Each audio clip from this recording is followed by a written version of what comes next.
fox5atlanta.com and the free Fox Local app. Don't go anywhere because you've got two options, Porsche on TV and Fox Local online. Here, I'm Tyler Fingert. I'll be guiding you along for the next hour as we're following a number of big stories here in the Atlanta area and across the country. Remember, this is an interactive news show. We are live streaming on Facebook, Instagram, TikTok, and all of our social media platforms, including our Fox Local platform. You can join us in the chat. Let us know if you have any questions, and we'll try to answer them live during the show. I want to get to our top story, though, and it has to do with the Hantavirus outbreak. Well, we know that passengers from that ship are now arriving back in the United States after being taken off over the weekend, with several travelers connected to Georgia now under medical monitoring. We knew about that last week. Well, what we now know is that two additional passengers are now in Atlanta being treated and monitored. They arrived at approximately 9 a.m. this morning on a flight into Hartsfield-Jackson Atlanta International Airport aboard a special plane from Omaha, Nebraska. That's where they initially arrived into the U.S. You're looking at video. Actually, that piece of video you looked at first was right next to the CDC as it was making its way to Emory University Hospital. Well, we just got a statement from Emory just a short time ago. They say, quote, they're working in coordination with local, state, and federal partners. Emory University's hospital's Serious Communicable Diseases Unit has received two passengers from that ship following a hantavirus outbreak on board. One symptomatic individual is receiving care in Emory's biocontainment unit, and one asymptomatic individual identified as a close contact is undergoing evaluation and monitoring. They went on to say Emory University Hospital is part of the regional emerging special pathogen treatment center network with the federally supported National Special Pathogen System, which provides specialized capabilities for safety managing high consequence infectious diseases. And obviously, that is the end of that statement from them. But obviously, this is a high consequence infectious disease right now, knowing that it came on board a cruise ship. This is not a virus we see that often, according to officials. Skyfox flew over the scene, as you can see, and that's one of the patients getting out of the Grady EMS unit, and they're going into that wheelchair, and then they were brought into Emory University Hospital in DeKalb County, and that all happened within the last about hour and a half, 2 hours or so ago. And obviously, this is a story we're following now that we know that we have two patients now in our area who are receiving care during this deadly hantavirus outbreak. We know at least 3 people have been killed. At least 5 others have tested positive from that ship.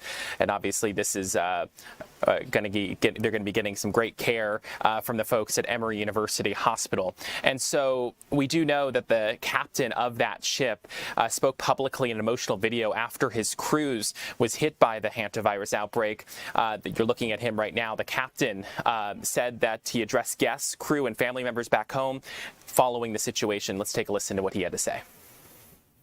Dear guests, dear crew, dear family members back at home, and everybody following this situation. My name is Jan Dobrogowski, and I'm the captain of the polar expedition vessel Hondius. I've decided to take this time to thank every single guest and crew member on board here, as well as our colleagues back home. The past few weeks have been extremely challenging to us all, as I'm sure you know. What touched me the most, what moved me the most, was your patience, your discipline, and also kindness that you show to each other throughout. At sea, people depend on each other. There is no readily available rescue services standing by to come to your help in emergency. So perseverance is sort of an expected quality, perhaps. But I've witnessed way more this time around.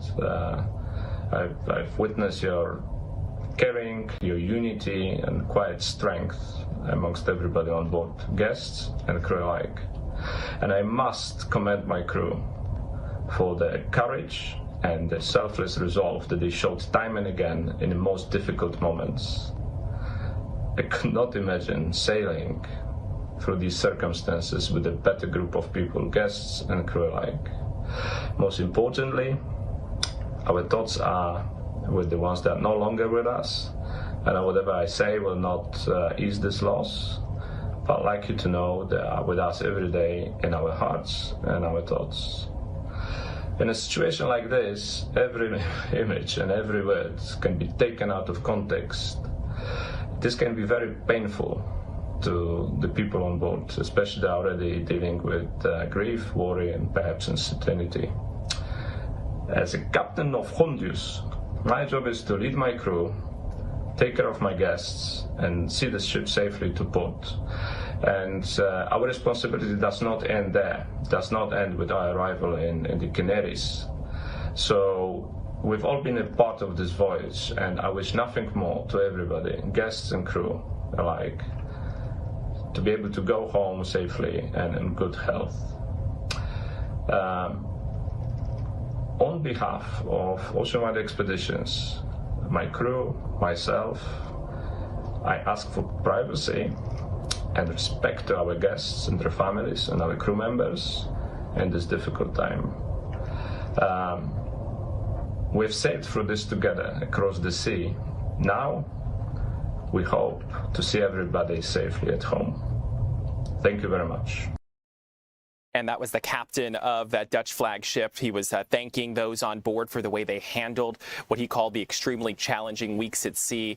Again, you're looking at video outside of Emory University Hospital. That's in DeKalb County. That's one of the people who was transported here to the Atlanta area to be monitored and treated at Emory University Hospital, a fantastic hospital in this area, and they have experience with these types of infectious diseases. Obviously, what comes to mind, Ebola, and then obviously COVID-19. Some people were here at the beginning of that outbreak back in 2020, and then obviously years before that for Ebola. So, and this is part of that caravan. I just want to talk about the Hantavirus real quick for a moment. We know that this specific virus does not easily transmit between humans. This is something according to investigators, may have come from a dump, essentially, in southern Argentina, where a couple who were on board that cruise ship had, before the cruise, were there for a bird watching expedition and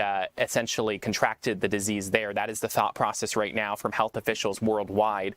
And essentially that disease is basically because you inhale either excrement or the urine of rodents from an infected rodent with hantavirus, and this is not something we normally see. And also the difficulty with this specific virus is the fact that, according to health officials, when I did a story last week, we heard from them saying that this is something that can take up to 6 weeks basically for you to actually show symptoms.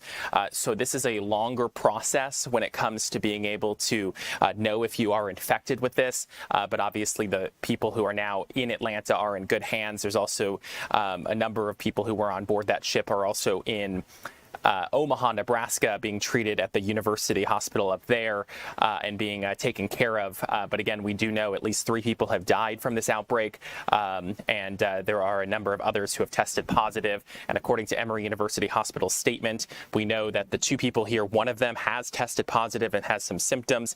The other is a close contact who is asymptomatic. This is a story we're obviously going to stay on top of, and we'll bring you the very latest as we get it. I want to talk about another story we're following, and this has to do with a apartment fire that happened out in, I believe it was Gwinnett County or DeKalb County yesterday, Chamblee. A Mother's Day apartment fire forced residents from their homes Sunday afternoon as firefighters worked to contain a blaze that spread across part of the roof.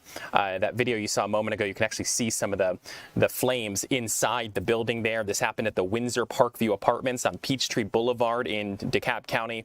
Officials with DeKalb County Fire Rescue said the fire started in an air conditioning unit on the roof of the building, and fire crews said the flames spread quickly, causing a partial roof collapse. Despite the damage, firefighters were able to contain most of the fire to the roof area, but obviously now people are going to be dealing with that who live in that apartment complex. Residents described seeing heavy smoke from when this fire got started. I remember actually seeing social media videos of this yesterday, and you could see those fierce flames that those firefighters had to deal with. So obviously that is another story we're following. And switching gears a little bit, we want to talk about the Atlanta Braves real quick. Over the weekend, if you had been paying attention or seeing our push alert on our Fox Local app, we know that the legendary manager Bobby Cox passed away at the age of 84, and Braves fans actually gathered at Truist Park Saturday to pay tribute to him, and all all that he left behind. He actually has a memorial there, a statue, and people were dropping off flowers and personal notes over the weekend. The Braves organization released a statement calling Cox the best manager to ever wear the team's uniform, noting his leadership resulted in 14 straight division titles and 5 National League pennants. And a number of fans were just obviously saddened to hear about this. One fan told us he is synonymous with Braves baseball, and obviously this comes just a few days after Ted Turner passed away, the former owner of the Braves. Let's take a listen to what Chipper Jones had to say. Deeply saddened that my skipper's gone. I know he's in a better place. Bobby was outstanding. He treated everybody about like men. We didn't need a captain on the team because Bobby was the captain. He's the toughest man I've ever met, and he was a leader of men. Bobby, we're going to miss you, but you're the reason we had success. And Governor Kemp also released a statement and said that he is among those remembering Mr. Cox, saying in a statement that his vision, talent, and management style built a legacy that will endure for generations to come. You're looking at the full statement. He also went on to say, we ask all Georgians to join Marty, the girls, and me in praying for his family. A busy news day and a busy weekend here in the metro Atlanta area. But it's time now to get a check of some of the top stories that our team is working on right now. We have a team of reporters scattered throughout the metro Atlanta area and North Georgia, gathering details on stories that we're going to bring to you later on in this newscast and throughout the day. Let's check in with our Fox 5 assignment manager, Tanya Mendoza. Hey, Tanya. For a busy morning here. And actually, I have a new story I wanted to mention. We did not know about this weekend, but I got off the phone with the Butts County Sheriff not too long ago. And he was telling me about a story involving a 5-year-old child that drowned over the weekend in Butts County on Smoltz Court. Very sad. He said that they got a call of a missing child the mom was at work. Older siblings were taking care of the child, late teenagers, and they called it in as a missing person. And when the deputy arrived on the property, he saw the child in the pool. It sounds like the child got out somehow, climbed a fence, and ended up in the pool. So once the deputy got to the child, he tried performing CPR, but the child was sadly already deceased. Super sad story out of Butts County, Tyler. Yeah, I mean, they tried to save him, and unfortunately, tragedy. And this is the type of thing we see during the summer as we're now getting into the warmer months. We're unfortunately going to have more people around water, so that type of danger can persist. Another story I know we're working on, I think it's Deidre Dukes. She has heard from, I think it was Rodney Taylor, about his 15 months in ICE custody. That's right. So, we've been reporting on Rodney Taylor's story for a while now. He's been in ICE custody, like you said, for 15 months. Deidre Dukes went out this morning where he held a press conference together with his wife, I believe Lucy McBath, and his attorneys and other supporters. He was talking about his 15 months in ICE detention. So he's a Loganville barber and a double amputee. I don't know if you remember the whole story, but he's originally from Liberia. Taylor came to the U.S. as a child on a medical visa when he was a teenager. He was arrested for some sort of burglary conviction when he was 16 years old. Because of that conviction, he was 15 months ago held in ICE detention. So what he was talking about today, he's since been released. I believe they released him last week. But what he's talking about is the conditions at Stewart Detention Center, where he was held for 15 months. He's saying that his health severely deteriorated due to medical neglect there, and he wants other people to know about this. There's been a campaign supporting his case, and today he was able to talk about this. So that's what we are going to have Deidre talking about today, and we'll have more on that later. Yep, she'll put a whole wrap-up together, and I believe she'll be joining us here for Fox 5 News Live at 2 and 3 o'clock with the very latest. Let's talk about a different story. It's been now a year since the Atlanta Public Safety Training Center opened. I was actually there for their big celebration that they did with dignitaries talk about how beneficial this was. I can't believe it's been a year. Obviously, before that, lots of protests. Rob DiRienzo is going to be there for us, correct? Yeah, that's right. The Atlanta Police Department is holding a press conference to celebrate, I guess, the 1 year anniversary of the Atlanta Public Training Center opening.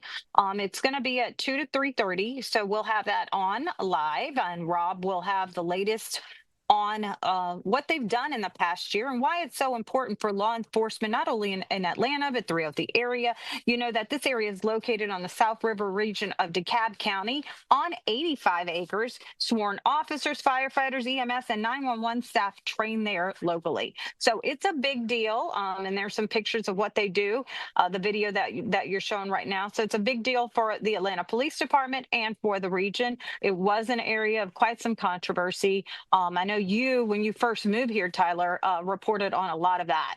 Yeah, there was a bunch of protests. They had that Stop Cop City movement was the phrase that activists and protesters were using that was their chant, Stop Cop City.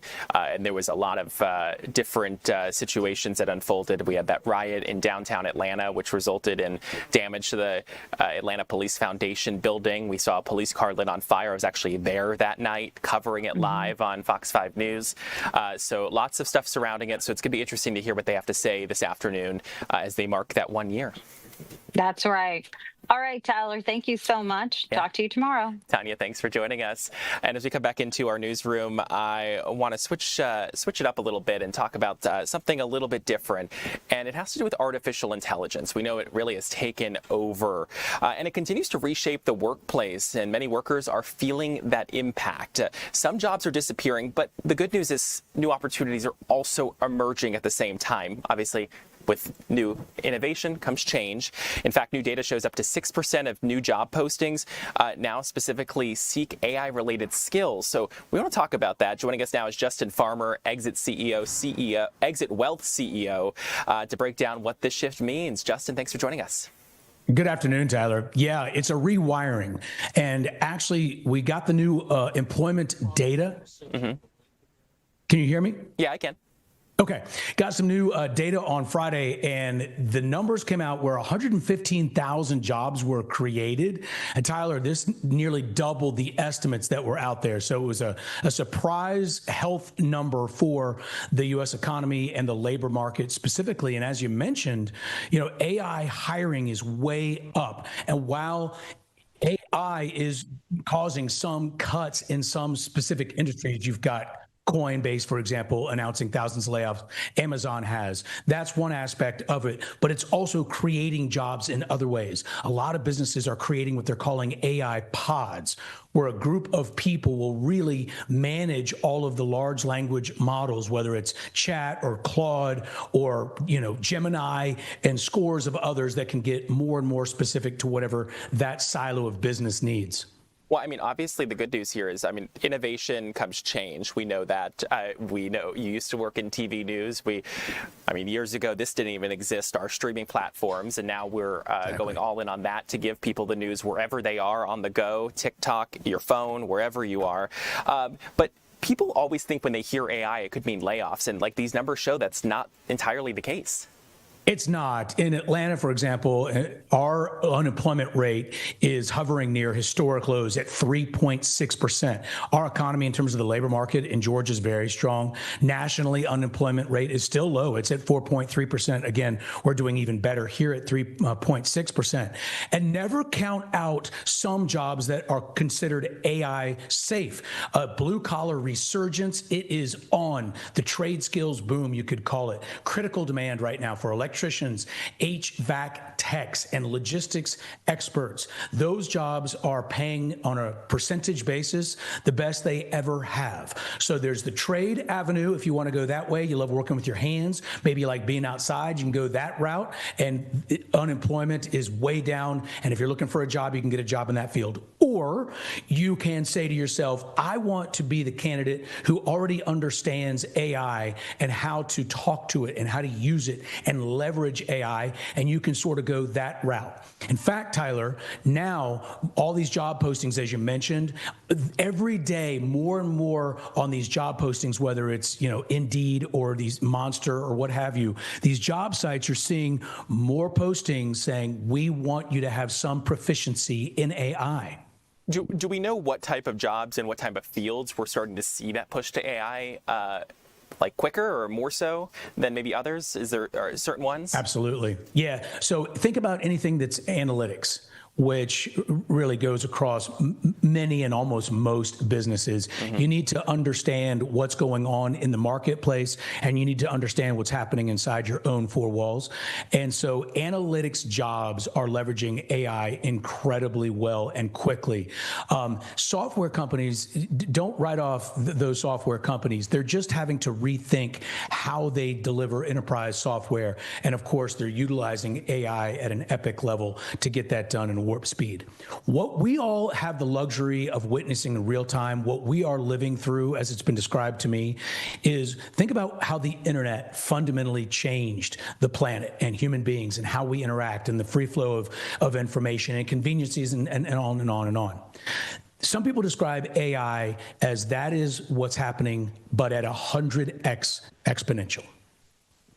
I mean, certainly interesting, just the move that we've been seeing. What are employers looking at? I mean, how are they able to balance this automation with human talent? I mean, I'm looking at our chat right now on TikTok, and people are saying, well, AI is not creating any jobs. I just think it just depends on what you're looking at or what you're looking for. Well, I mean, I respectfully disagree with some of those folks because I can give you some hard examples of how it's in creating jobs. Just go look at the job listings. And if you can go into an interview and you can explain to the interviewer how you can leverage AI to make their processes smarter and faster and more efficient, and you're uniquely talented to be able to know how to do that, you're probably going to get that job. So let me tell you, in most businesses in this country today, they are talking to themselves about how do we use AI to get better and more efficient. If you only hear that sentence as they just want to do layoffs, I'm respectfully saying you're not really looking at the opportunities that lie before you. Okay? For example, when we went from horse and buggy, and we all thought about, okay, those drivers are going to be out of work and all the world's going to change. Well, of course, the world did change, but then the rise of the auto manufacturers. You can look at it like that and extrapolate that through all kinds of monumental changes in human history. And the question is, what is your adaptability? Yeah, Justin, we could talk about this all day since AI is the revolution and things are just constantly changing with it. I appreciate your time. I always appreciate our talks, and I appreciate you joining us here on Fox 5 News Live at 1. Thanks, Tyler. Take care. Yeah, we'll see you next time. As we continue on here at 1 o'clock, we have a lot more ahead. We're going to be checking in with some more reporters and also talking about something that I think you might be interested in if you're looking for something to do in a few days. We'll be right back.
And good afternoon, everyone. Thanks so much for sticking with us for Fox 5 News Live at 1 o'clock. He's a magician and a comedian who's amazed millions of people online with his illusions and viral split man act. And now Andy Gross is bringing that high-energy show to Georgia. And he joins us ahead of his performance in Winterville. Andy, thanks for being here. Sure. Thanks for having me. So we were talking a little bit in the break beforehand, before we even get into anything. You're a magician. Yeah. Do you have a trick for us? You said you do. Let's amaze our I would love to. I just happen to have these cards right here. I'm always prepared. Are you ready? Yep, go ahead. Let's just get right into it. But it's really important to let them know that we have not prepared anything. We did talk for a minute, but I didn't tell you anything about the trick, correct? Nope. I know absolutely nothing. Okay, because it would make no sense if I set anything up, and we don't. I do this live every night at every show. So here's the thing. I have 4 cards. I want you to imagine that I have 4 queens. Okay. I'm going to remove 2 of them, and I'm going to give you a free choice. 1, 2. Did I remove both of the black ones or the red ones? Your choice. Do I have to choose both? Like one or the other? Either the blacks or the reds. Did I remove the black ones or did I remove the red ones? You removed the red ones. Very good. See, you're doing good. So that leaves us with the blacks. And there would be clubs or spades. Again, which one would you like? Your choice. Free choice. Clubs. You want clubs? Yeah. Okay, check this out. Watch. Now, you could have said anything, but you said queen of clubs. Now, check it out. It happens to be the only red one that I have. Oh, my God. And I was so sure you'd say the queen of clubs, I didn't even bother bringing the other ones. I love magic acts. You go. That is okay. Yeah, we did not plan that at all. No. Yeah. Let's talk about your show. How would you describe the experience of an Andy Gross show for people who maybe have never been? Well, a lot of people think, oh, it's a magic show. It's going to be, this guy's going to come out in a tuxedo and do birds and doves and things like that. But it's anything but that. It's a comedy first and foremost. So it is comedy magic. And, people don't really know what to expect because I'm doing a little ventriloquism in there. I'll throw my voice. It sounds like... Well, all of a sudden you start hearing voices coming from you don't know where, and it's just a lot of interaction with the audience, a lot of audience participation, some mind reading like we just did there, and just a lot of fun for all ages, too. It really is good for all ages, and it's sophisticated enough type of show that adults on a date night out are going to have a great time and not offend the kids if they do want to bring them. Okay. Well, so you have an act called the Split Man Act, and I caught a little bit of it online. That has been seen around the world. It's gone viral. What's it like seeing people react to it in person? Oh, it's the best. I mean, that's what it's all about. Magic, for me, it's the reactions. And still, after doing this for almost 30 years now, when I look on the audience and I just see people gasping and just their minds blown, that's my favorite part of the show. But I went outside and I had this bit where I'm cut in half. It's called the Split Man.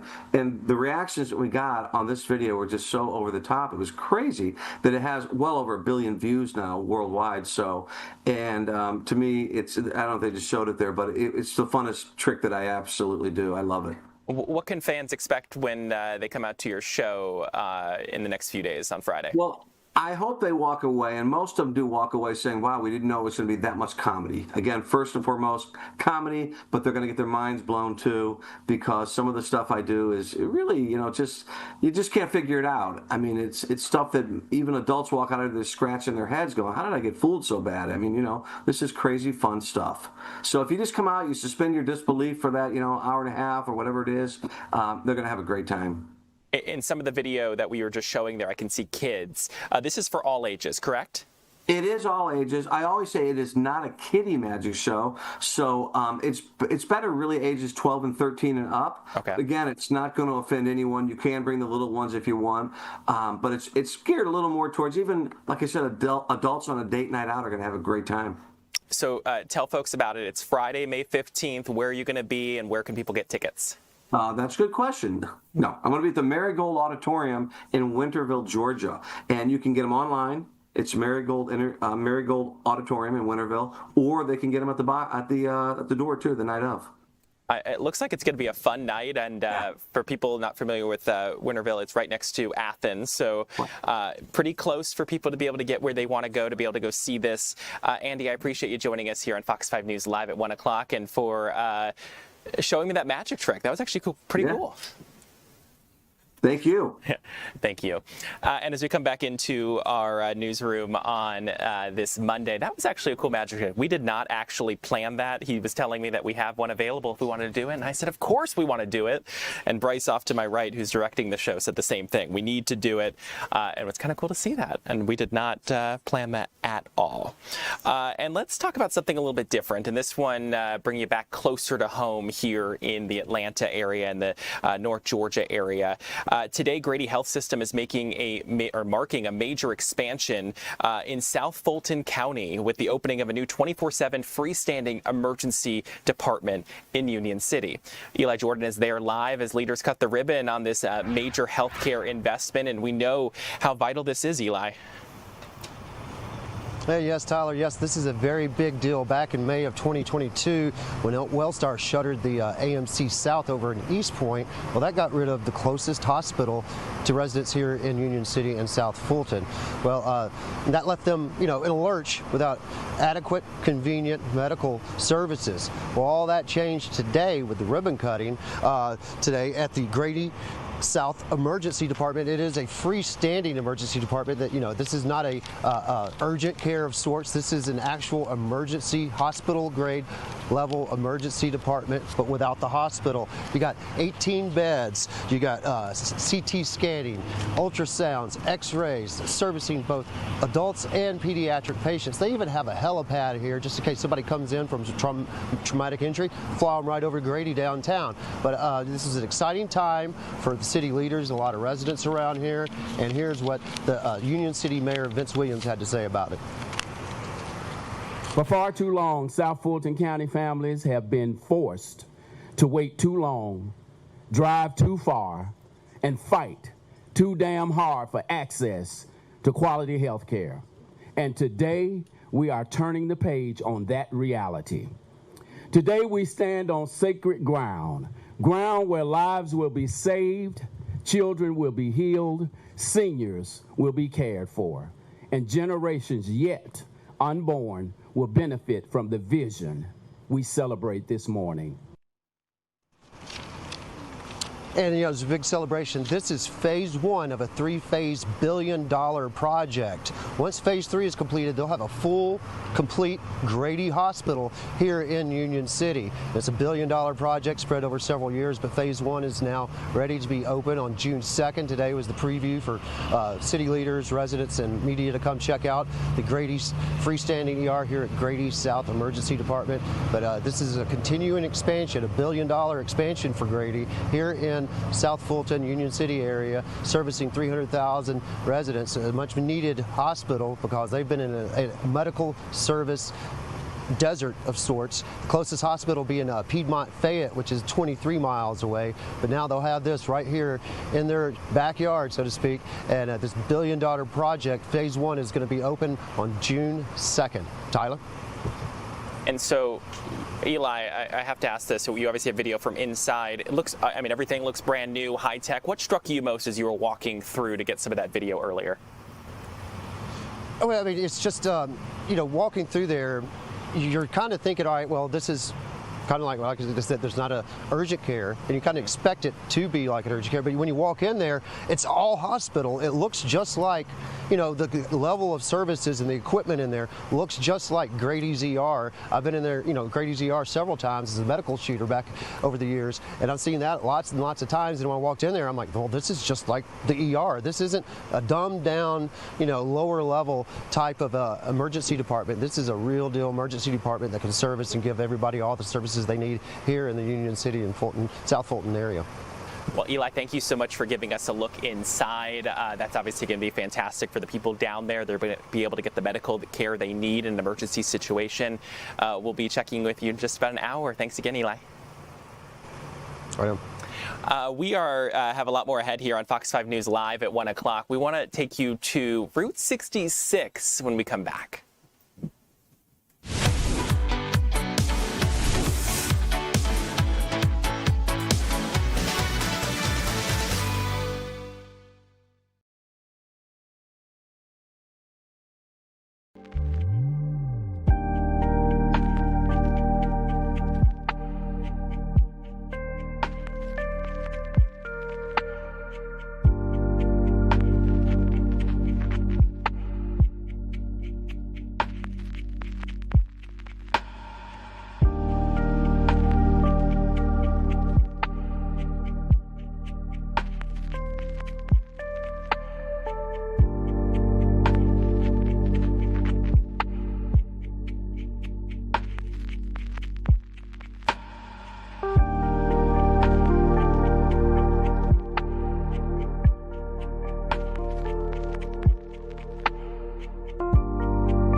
And good afternoon, everyone. Thanks so much for sticking with us on this Monday afternoon from Fox 5 News Live at 1 o'clock.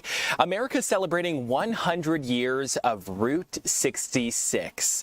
The highway was built for westward expansion in 1926, so yes, 100 years, and starting in Chicago, ending in Santa Monica, California. And Fox's Chelsea Torres is driving a stretch of the historic highway now. She is in Amarillo, Texas. The weather looks beautiful behind you, and Chelsea, businesses surged when Route 66 was built. How are they holding up 100 years later? Hey there, Tyler. Well, I mean, it's bigger cities like this, right? Amarillo, where you can just hop off the interstate and kind of see some of these iconic sites, such as the Big Texan or even Cadillac Ranch. But there's so many small towns along the original historic route, as you know, that many of these have actually been kind of forgotten about. And so some of these businesses I've been able to talk to say, you know, right now tourism just ebbs and flows, but they tell me it really does help that the centennial is happening right now. A lot of these businesses I've been talking to and even experts tell me that from the very beginning, the inception of Route 66, it was a booming economy. So many businesses started throughout the entire route around the American Southwest. But then, of course, as the declassification of Route 66 happened in the mid-'80s, then a lot of those businesses, well, it was almost as if a light went out and a lot of them kind of went under. And so I've been able to talk to some of these businesses and the owners about what it's been like over the years and kind of how they've been doing so far this year. So much of American history here on Route 66. Trucking industry increased like 700% between 1939 and 1964. 1964, 80% of people vacationed by automobile. Think 1939, you got 1 million cars coming through your town in a year. And after the war, that increases, and all of a sudden, it's like somebody turned off the tap. Our town was bypassed by I-40, but you know, there are a lot of people who travel who love to go into the town, meet the people, see the places. I always say that the thing that's mostly missing about Dot's Mini Museum is Dot herself, because she was a lot of life and a lot of fun. Don't get me wrong, it's not that it's not hard, because it's a job. But it's just fun. I get to meet awesome people. From its inception, it's the people. Always been about the people. That's what gives it that infectious magic and enthusiasm. Yeah, that's wow, big dust storm. That's something that you'll definitely feel out here in the Texas Panhandle, Tyler. But I'm telling you, a lot of these businesses that I've been talking to and going through these small towns, if you're doing Route 66 and doing that road trip, you got to make sure you stay on that historic route, because there's nothing like being able to see the iconic neon signs, the motels, those diners, stop in, talk to the people, hear about the history. And what's also pretty amazing is that while you're along this route, you'll see some of these iconic roadside attraction signs. So they're not hard to miss as long as you know exactly the route that you're on. Tyler, back to you. If you have time, sell it to us real quick. What have you loved most just driving across all this? You've been doing it for Fox for the last few days. I think, I mean, I hate to say this because I'm singling them out, but man, going through Arizona was just so beautiful. I love the Wild West. I love being able to see the mountains. The views are just absolutely insane. And I really recommend going through Oatman, Arizona. It's a very small town. It's an old miners town. You'll see wild donkeys, wildlife. You'll go through some intense sharp turns and switchbacks on the road, because that was the original route of 66, the original highway back way even when they had horse carriages. So it's so interesting to go through that town. Now it's pretty touristy, so you're not going to have a hard time finding somewhere to eat or getting some gifts at a souvenir shop. But again, go through Arizona, even go through New Mexico, because that's also where you'll see, Tyler, some of those small towns that are not a town anymore, and you can see kind of what's happened over the years. And Chelsea, I appreciate that look inside of that slice of Americana, 100 years of Route 66. I appreciate you joining us this afternoon. And I just want to say one other thing. So specifically about Route 66, now that Chelsea is wrapped up, I actually got the chance a few years ago to in Seligman, Arizona, and she was saying how great Arizona was. Such beautiful places across the Route 66 area, and you can kind of just see basically America gone by, just because the interstate obviously bypassed them. Super interesting, and it was kind of cool getting to hear from some of the people as they're celebrating 100 years of Route 66. And let's talk about something a little bit different, and that's some of the stories that are trending right now on our website. We have Fox 5 digital content creator Joyce Lupiani standing by. Joyce, what are people clicking on right now? Hey, Tyler. So the first story I have for you is actually about a recall. It's 13,000 pounds of sunflower seeds. And the recall involves like several varieties of the George J. Howe sunflower seeds, and they have like different best by dates, but it's basically through December 2026. And these sunflower seeds were sold in like 20 states, including right here in Georgia.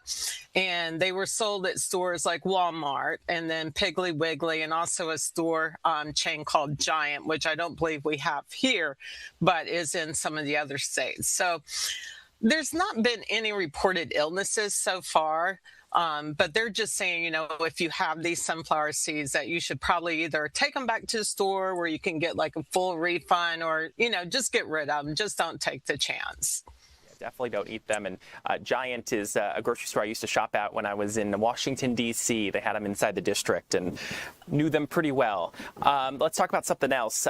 This is, I think, for a lot of people, they know the name Buc-ee's. And we're talking expansion? Yes, they are expanding. We actually talked about them last week because they're in a fight with Teddy's Market, which is here in Georgia. Yep. It's like a trademark infringement thing because they say their mascot looks too much like Buc-ee.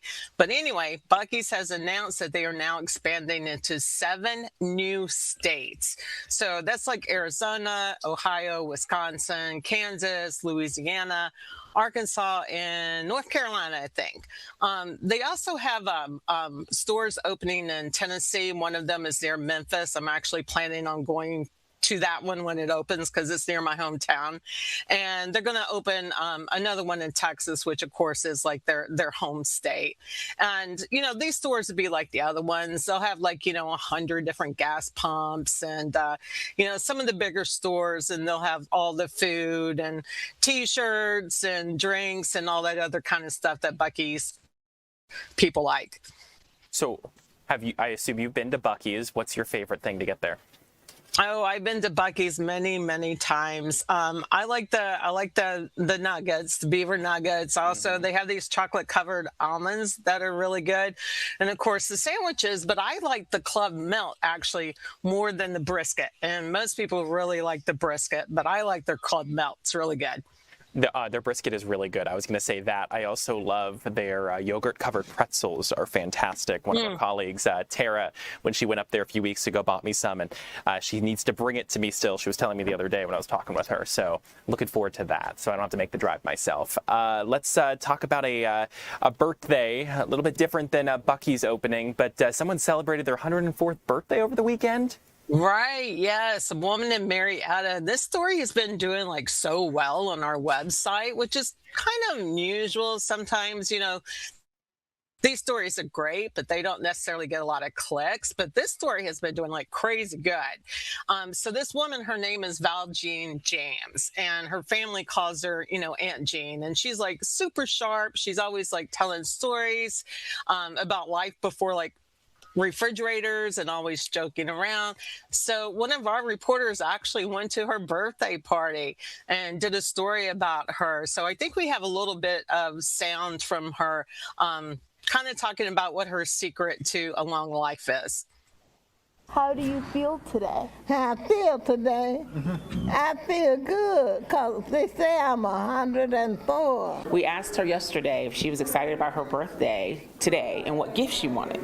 And she said, I have everything right here, you all. When the perms first came out, it's something that I put something on her and her hair came out. We didn't have no refrigerator. For a while we did, but we used to have an Iceman would come by on a truck and he would ship the ice. She can tell you all kind of stories just from things you read about. And her ability to remember that and to be quick on her feet and to crack jokes, it makes it even more special to spend time with her. I have to give God the glory. Okay.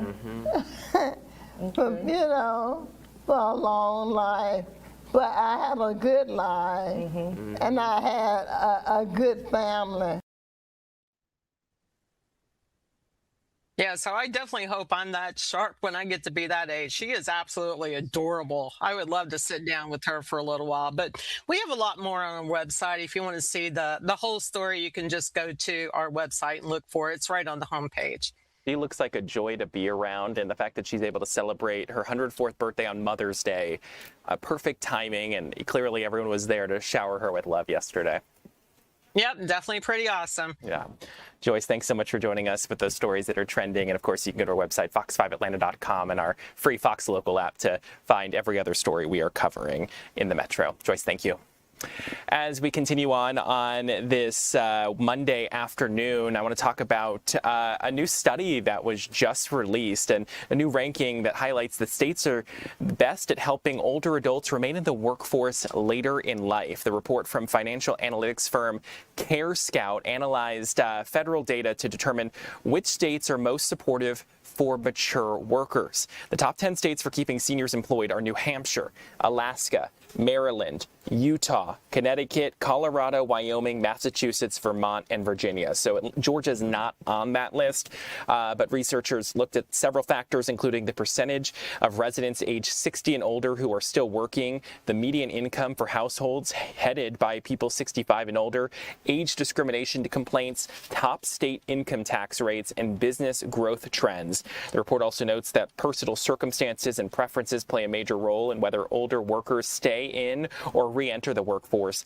Separately, AARP research shows shifting retirement patterns. About 7% of retirees have, quote unquote, unretired and returned to work, while 41% of workers aged 50 and older say they remain employed just to afford basic living costs. Another 14% say they work primarily to stay active. And I've definitely heard that last one a lot from people I know who are like, I just want to stay in the workforce so I can kind of just have something to do, because sometimes that retirement can be a little bit boring for some folks if they have nothing going on. So certainly interesting to see that report. As we come back into our newsroom, we still have a lot more ahead here on Fox 5 News Live at 1 o'clock. We'll be right back after this.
And welcome back to Fox 5 News Live at 1 o'clock. Right now, rare and iconic World War II planes have landed here in Georgia. And we sent our Chris Rosenthal out to take a look. I can see it right behind you. And Chris, where are you? What should we know? And it's a big event that's happening the rest of the week, right? Yeah, absolutely. I'm at Peachtree DeKalb Airport, and this is a B-25 bomber, a World War II bomber. One of only 34 still flying. About 10,000 of these were made back in the mid-40s, and this one actually did fly in Europe. Flew about 15 missions or so. But this plane landed here late this morning. Really cool to see it land here at Peachtree DeKalb amongst all the more modern aircraft here. It's the Made in the Shade. It was actually flown in by a couple of retired Delta pilots, so it's pretty cool talking with them about that experience. But this is one of many aircrafts coming to Peachtree DeKalb Airport this week as part of the commemorative Air Force Air Base Arizona and Air Base Georgia having this event where you can come look at these aircraft, come ride them as well. And I have Moreno here. He is with the commemorative Air Force Air Base Georgia, and thanks for joining us. And thanks for having us. Yeah, and tell us a little bit about you've flown in one of these before. Tell me what's that like? It's just great. I flew a little bit on the right seat and as a passenger many times, and it's like stepping back in time. Definitely not your typical airplane ride, but it's really like flying back in time and reliving history, and that's what we do. The smell, the sound, it's just fantastic. So if anyone has the opportunity to come out this weekend, I'll definitely encourage to take a ride on one of these beautiful airplanes. Absolutely. And to talk about this week and this weekend, I think things may start up tomorrow here, but what can people expect this weekend? Sure. Tomorrow they will have ground tours. The B-25 will be open. On Wednesday, the B-17 will come and join the B-25 for tours, and then on Thursday you'll be able to fly purchase rides in both the 25 and the B-17, and then there will be other airplanes from Air Base Georgia coming up on Friday. T6, P-51 Mustang, an SBD Dauntless, T-34. So we'll have a weekend full of activities and flying, all day in both bombers and fighters or trainers. Really great for the kids too, huh? They love this. It's absolutely for the kids, for the adults. Obviously, we do this mainly to educate the public about the importance of these aircraft and the role they had in World War II, and we fly them really to preserve history and educate both kids and adults about these beautiful aircraft and what they mean to us. This is a combat vet. We call it combat veteran because he did fly in World War II, believe it or not, and there are not really many left that actually flew in World War II. So this is a very rare aircraft, as well as the B-17 that will join us. Yeah, it's actually based out of Corsica there. So and B-17 is even more rare than this, huh? Yes, there are less and less B-17 flies. I think right now, in fact, the CAF Air Base Arizona, if I'm not mistaken, is the only one currently airworthy. There are about 5 or 6 that are still flying, but they go through a maintenance cycle. So the B-25 is the only one, I think, this summer that is on tour all over the United States, and we'll have the fortune of having it here in Atlanta until Sunday. Yeah, we're lucky to have them here, coming all the way from Arizona. Of course, you guys at the Air Force Air Base, commemorative Air Force Air Base Georgia, you guys have your own aircraft. Yeah, we are down in Peachtree City. We are one of the largest unit in the CAF. The CAF is the world's largest flying collections. We are all volunteers. Anyone can join. You don't have to be a pilot or a mechanic. We take people with any skills. What we require is just time, and the time to support this beautiful aircraft. So we are based in Peachtree City. If you want to come see us, we are open pretty much every day from 9 a.m. to 4 p.m. And we have beautiful aircraft that are flying as well. Absolutely. And some of those aircraft will be here a little bit later this week. And of course, you can come here starting tomorrow, open to the public. And if you want to do so, you can book a ride on some of these aircraft for later this week. For this weekend, you can just go on the commemorative Air Force Air Base Georgia or Air Base Arizona websites to find out more about that. So back to you, Tyler. How do I get you in one of those planes? We want that live during Fox 5 News Live. You up there showing us what it's like to be flying. I would absolutely love that, actually, but I think the pilots went to the hotel to get a little rest. So, and I don't have a pilot's license to fly one of these, unfortunately. So. Well, Chris, we're going to see you a little bit later on at 2 and 3 o'clock. I appreciate you giving us that look at the Made in the Shade. Looks incredibly cool. I'm sure a lot of people are going to be coming out for that this weekend. Thanks for the look inside and for the details on the event. Chris Rosenthal, thanks so much. We still have a lot more ahead here on Fox 5 News Live at 2 and 3 o'clock. Ariel Onstadt is just off to my side over here getting ready for that. She'll be joining you for the news at 2 right after this.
Welcome in, everyone. I'm Ariel Onstadt. Thanks so much for being here in the 2 o'clock hour on your Monday afternoon. We've got a lot of news to get to this afternoon. I want to let you know where we stand with the latest on those Hantavirus patients being brought here to Atlanta. But first, let's start with a story we're all following here in the Fox 5 Atlanta newsroom as well, and that deals with a double amputee who spent more than a year in a federal immigration detention and spoke publicly today for the first time since his release. Our Deidre Dukes has been covering the latest on this story. Deidre, share a little bit about what unfolded earlier today. Yeah, well, Mr. Rodney Taylor, Gwinnett County resident, was held in ICE detention at the Stewart Detention Facility for about 15 months, 473 days to be exact. Now, he was picked up by ICE in 2025, citing a burglary conviction at that time. Immigration officials did that dated back to when he was 16 years old. Now, Taylor came to the United States when he was only 2 years old from Liberia as a child on a medical visa, brought here by his parents, but his parents were never granted American citizenship, and so Mr. Taylor was detained by ICE. He was taken into custody. He was held for 15 months. His wife really spearheading the effort to get him released. She got several organizations here in the metro area and across the country involved in trying to secure his release, as well as several state and federal lawmakers from Georgia to work on his behalf. Some of them actually visiting the detention center where he was being held.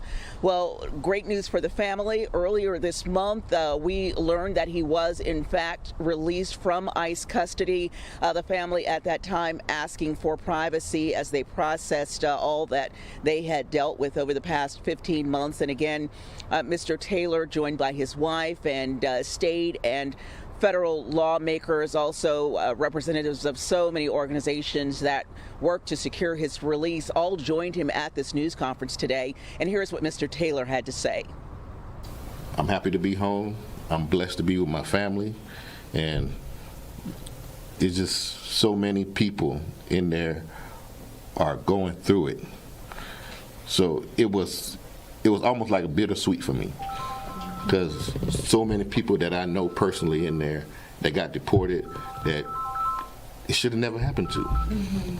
And that was the most heart-wrenching thing for me to understand. And Mr. Taylor and his supporters, like so many people who've been detained recently in ICE custody, saying that he was illegally detained. Now his case is still ongoing. It is pending. We did ask his attorney for his status. She said that at this time it is ongoing, and so she didn't want to go into details. I did ask Mr. Taylor if he was concerned about possible retaliation for speaking publicly about his case, demanding changes there. Not only at the facility where he was held, but with the immigration process altogether. And he said that he felt that it was very important, just based on what he went through, specifically in part because of his medical condition, where he said he and so many others who have physical disabilities are not getting the care that they should be getting in these facilities. And he is shining a light on that. He said he felt that it was important that he speak up for not only what he experienced, but what he says is going on every day in these detention facilities area across the country. Deidre, remarkable him wanting to use his voice to help others, especially saying that he wants to understand how we can prevent these sorts of things from happening in the future. Was there anything else about his case that stood out to you? Next steps that the family plans to take, or how they're trying to educate others about his story? Well, they do say that they, along with state and federal lawmakers, are going to continue to, in a sense, be the voice for the voiceless, or continue to rally around those who are detained, who remain detained, who aren't aware of the rights that they have, even as detainees. Say they will continue, the Taylors, to work on the behalf of others and to shine a light, they said, on what they continue to maintain is unfair treatment on the part of those who are many of those who are being detained by ICE, and what they're living with every day being in custody. And Deidre, has ICE or any other agency commented publicly on this case yet or shared any kind of information about it with us? We have not heard from them today, but they have been maintaining throughout this process. As we said, it's been 15 months since Mr. Taylor has been detained. They say they picked him up on a legal case and detained him as such, and that they have insisted that there was no wrongdoing on their part. So as I said, this does continue to play out in courts, and we'll see how this continues to progress.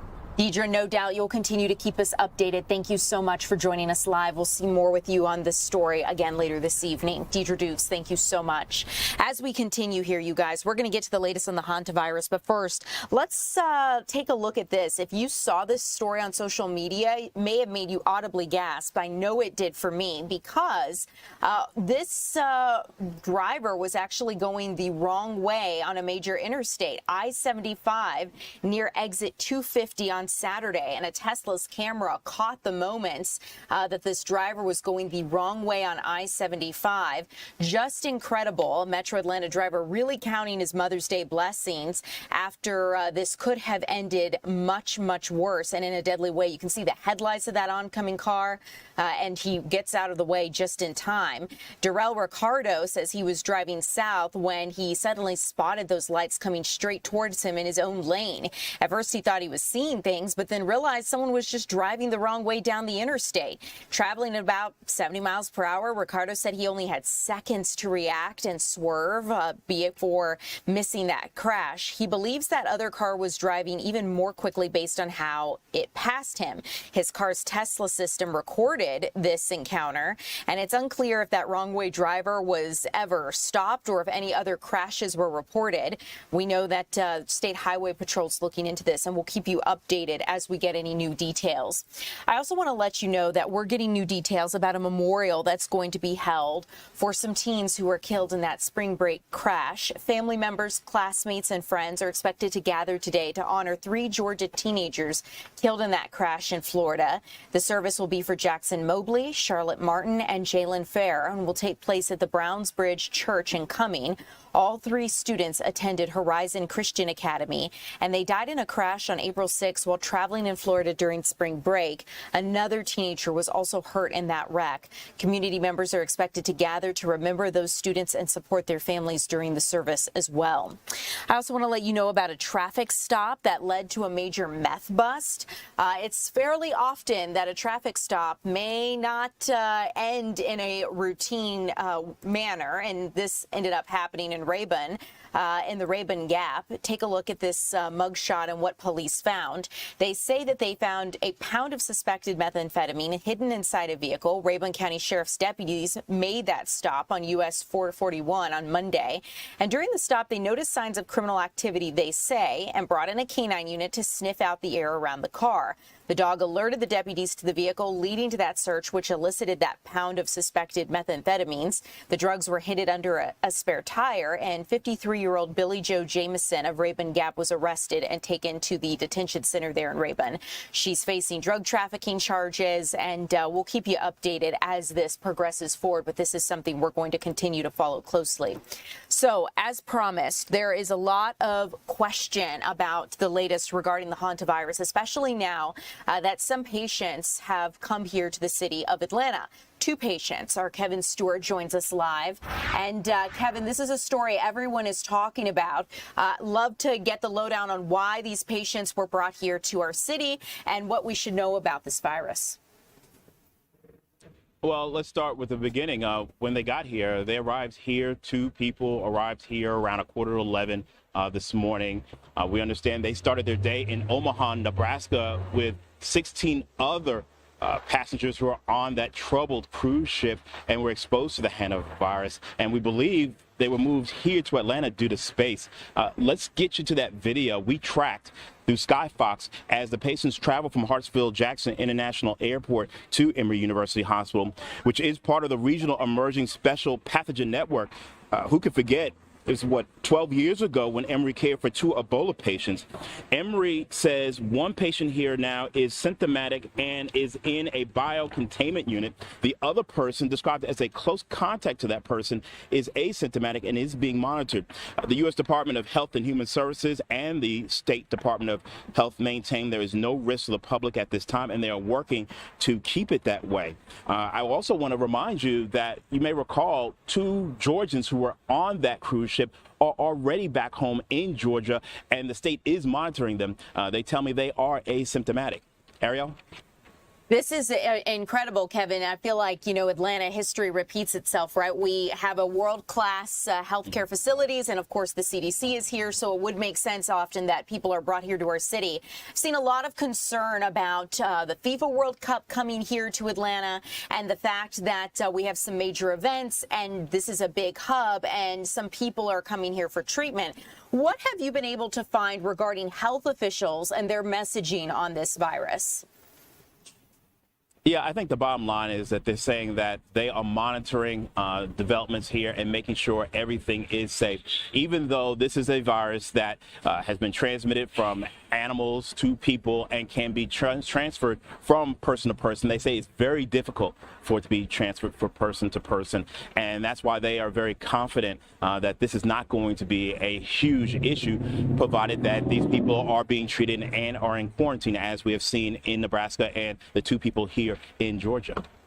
Kevin, good to know. I understand now, we're taking, health officials are taking the necessary steps to ensure that people are quarantined. We're following these safety protocols, especially considering some people had gotten off that ship and didn't even realize that they had been exposed. So I know contact tracing is underway, and we'll continue to keep everyone updated as we move forward on this. Kevin, thank you so much. I'll let you get back to it. I know we'll see you again later this evening.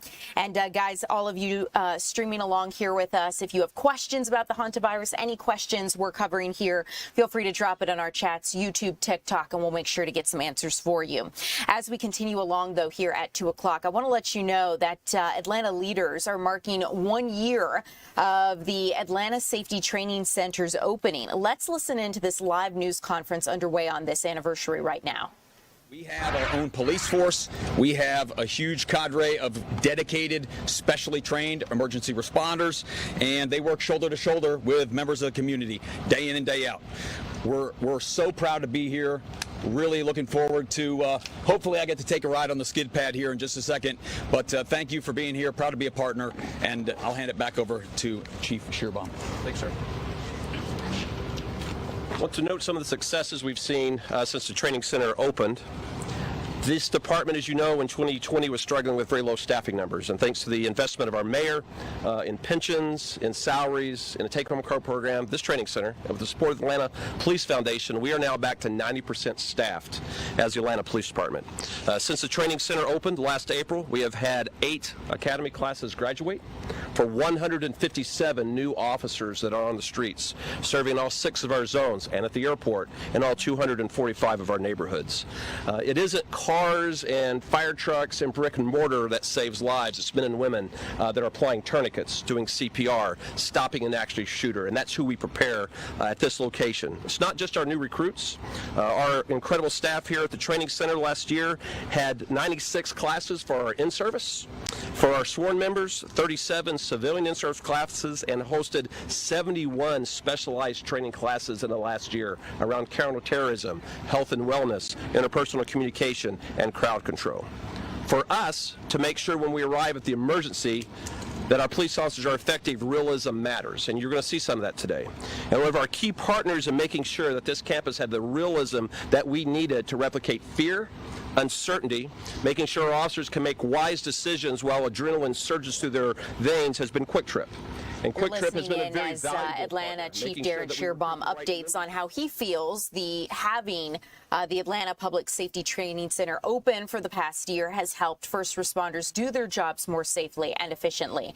I wanted to let you listen in as that was happening live, but let's move on and continue with some news of the day, things we're following here in our newsroom and things that affect your life and wallet, like the federal gas tax might soon be suspended, according to President Donald Trump. He has wanted to suspend the gas tax. As of today, he mentioned to reporters that this is something he's going to try to do. Gas prices have soared soared to over 50% since the start of the Iran war on February 28th, and they hit a high of over $4.52 on Sunday, according to AAA. So this is what the president has proposed now to try to take some of this financial pressure off of everyday Americans who are struggling to fill up their gas tanks. Suspending the gas tax, though, which is about $18.40 per gallon on gas and 24 cents on diesel, requires an act of Congress, and pausing it would cost the federal government about $500 million a week. Now, after the president's comments, Republican Senator Josh Hawley said Monday he's going to introduce legislation to suspend the federal gas tax, and Republican Representative Anna Paulina Luna of Florida also says she plans to introduce a bill in the House this week. So now that the president says that he would sign a piece of legislation suspending the national gas tax, you can see both senators and representatives getting together to say, hey, we're going to introduce bills in our respective chambers of Congress to put this into law. Several Democratic lawmakers, keep in mind, had already introduced legislation to either pause or lower the gas tax. That did not seem to get anywhere, but now Republicans do seem to be on board. Revenue raised by the federal gas tax goes towards the Highway Trust Fund to construct and repair roadways, and it also pays for other transit projects. But speaking of the gas tax, let's talk about what's made the price of gas so high to begin with, the war of Iran, right? So where do we stand with that? As of today, we know that the president has rejected Iran's latest proposal to end the war, and this is putting more pressure on his trip to China and his meeting with Chinese President Xi Jinping, who is pushing to end this conflict with Iran. Iran says he doesn't care, or Iran has said it doesn't care, the official response, whether America is happy or not with its latest ceasefire proposal. Their offer that was sent to Washington by Pakistani mediators over the weekend reportedly did not include any commitments to end their nuclear program and turn over any enriched uranium. And those were two key U.S. demands. Whether that means a return to military strikes in Iran remains to be seen. Keep in mind, the president has hit his deadline under the War Powers Resolution, to where if he would like to continue the war with Iran, it is likely he would need congressional approval in order to do so. For now, the United States is keeping the pressure on Iran with its naval blockade of Iranian ports, and they say they could revive Project Freedom to escort cargo ships through the region. President Trump wanted a deal with Iran before heading to China this week, but that unresolved conflict will now likely dominate the agenda. The president is expected to ask China to pressure Iran to reopen the Strait of Hormuz, but some analysts say that that could come at a price. So that is something we're going to continue to keep you updated on. We've seen no movement in the Strait of Hormuz, and gas prices here at home do continue to keep climbing. But let's continue on. I want to get you the latest as it relates to the federal fight to fund the Department of Homeland Security, because as of right now, Congress is back in session and lawmakers are scrambling to get a funding bill on President Donald Trump's desk. The White House is looking at a June 1st deadline for a reconciliation bill that would fund both ICE and Customs and Border Patrol. This comes after that record-breaking partial government shutdown driven by Democrats' demands for immigration enforcement reform. Now, Republicans had been united behind this reconciliation bill, where they did not need Democrats' help to get it through. But they had passed late last week, though. The Senate Judiciary Committee added $1 billion in funding for the new White House ballroom to that bill. And that could cause problems in the House because they had already passed that standalone bill. Senate Minority Leader Chuck Schumer says Democrats will do whatever they can to slow this process, writing in part, quote, "At a time when Americans can't make ends meet, Republicans say let them eat cake and then hand Trump $1 billion to build a ballroom to serve it in," end quote. Now, as for the Trump administration, they say this ballroom is necessary to preserve national security. There could be big consequences if the funding bill fails. TSA says it lost more than 1,300 employees during that shutdown, and that trend could accelerate if Republicans can't cut a deal. Lawmakers only have 2 weeks before the Memorial Day recess. If they don't pass the bill by then, they're going to miss the president's deadline. But this is something that we're going to continue to keep our eyes on, because not having the Department of Homeland Security fully funded, as funding may run out soon for immigrations agencies, can affect, of course, safety as we look at the World Cup. DHS Secretary Markwayne Mullin has said that, yes, we can get the job done as far as security for the World Cup, but overall their mission is a bit compromised because they're not able to be as proactive as they would have liked with that partial government shutdown. Mullin spoke about all of this in Kansas City over the weekend. That city is holding 6 of these 78 matches set to be here in the United States.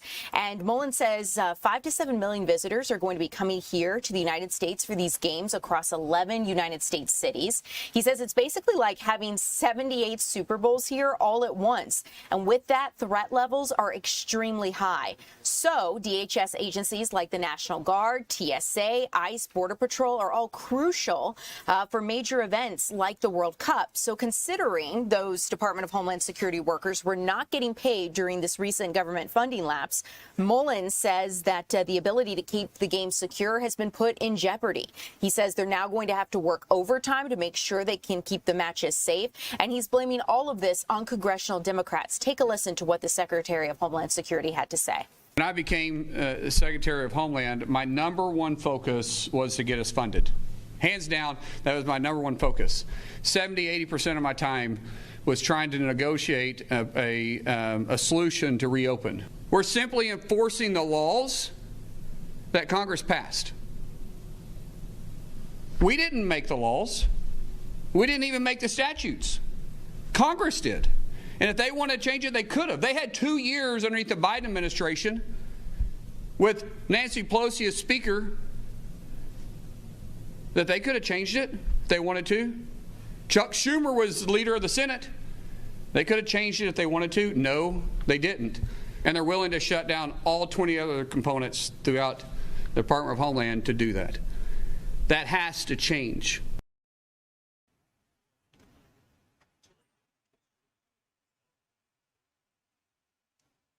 Okay, so Fox News has reached out to House Minority Leader Hakeem Jeffrey and Senate Minority Leader Chuck Schumer for comment as to whether or not the World Cup will be safe, given how they are trying to stall funding regarding this latest proposal. And Fox News is waiting to hear back from those Democratic leaders.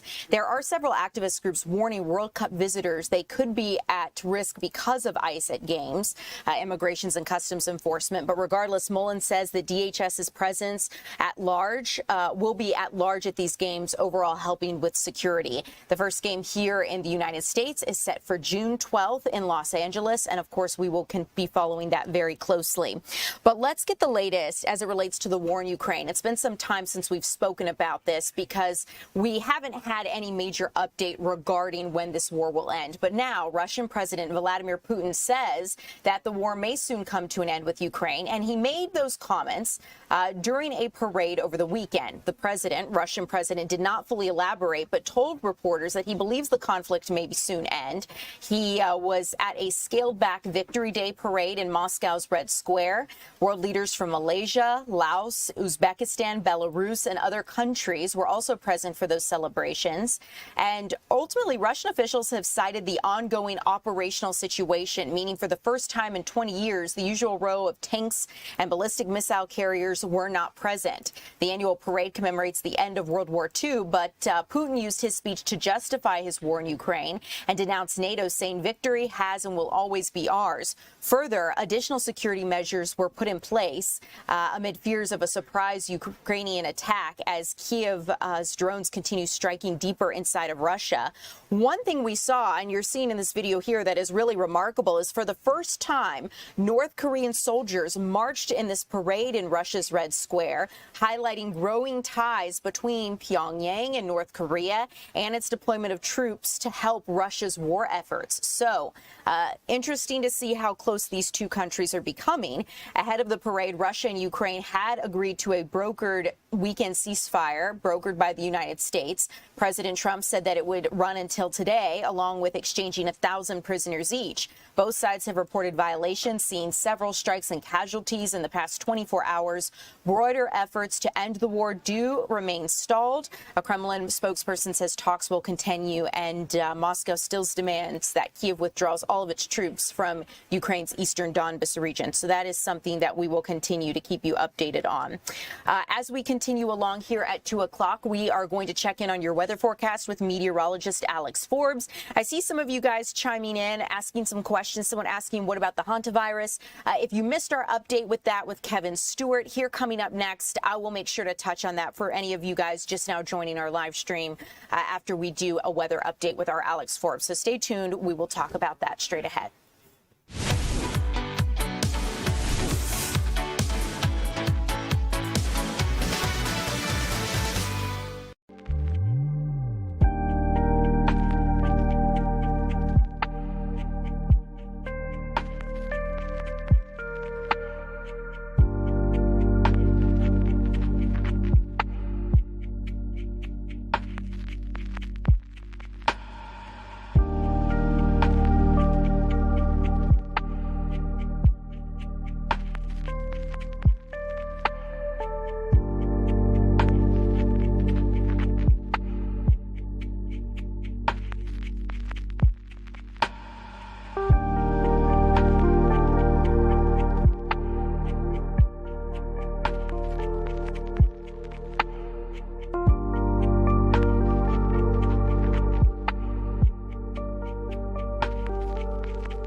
Welcome in, everyone. I'm Ariel Onstadt. Thanks so much for being here at 2 o'clock. We've got meteorologist Alex Forbes here. So, Alex, what's the latest with our weather forecast? So really not a whole lot to talk about, to be completely honest with you. We got a weak cold front today, weak cold front on one day, then the temperatures go up, and that's about it. So some cloud cover out there. We still need the rain. Tell me if you heard that one before.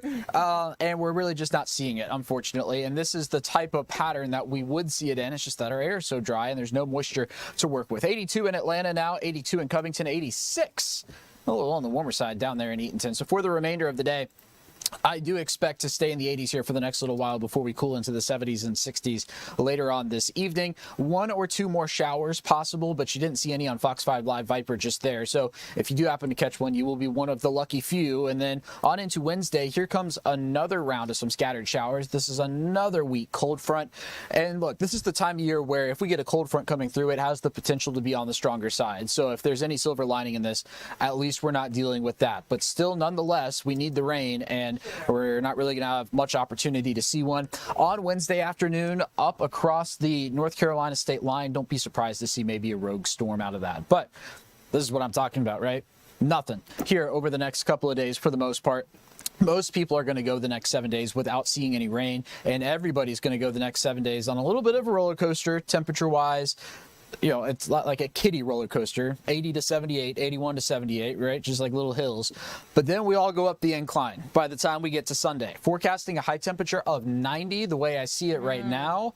And just looking ahead to Monday, Tuesday, Wednesday of next week, I think we'll probably be above 90 here in the metro area, which will be the warmest we've been so far this season. We have hit 90 already. That was back in April, but that's all we did. We hit that 90 on the dot. We didn't get above 90. So as we work our way into next week, you know how we have fake fall, fake spring, fake winter? Yeah. This might be fake summer arriving here in the metro area. Well, Alex, I'm definitely going to prepare for, because when I walked outside today, I could feel the humidity a little bit more than I have recently. Well, and so you bring up a good point. The end of the week there, that's actually going to be with low humidity. Okay. Which puts us in the fire weather conditions again. It's very so, true. you know, it's 6 one way, half dozen the other. But yeah, I mean, as we head into Sunday, it's going to be hot outside, but it's going to be more of that Phoenix type heat rather than Florida heat. I'm not mad about it. I understand the drought and the fire risk is a concern, but I'm not mad. Alex, thanks so much. Appreciate you.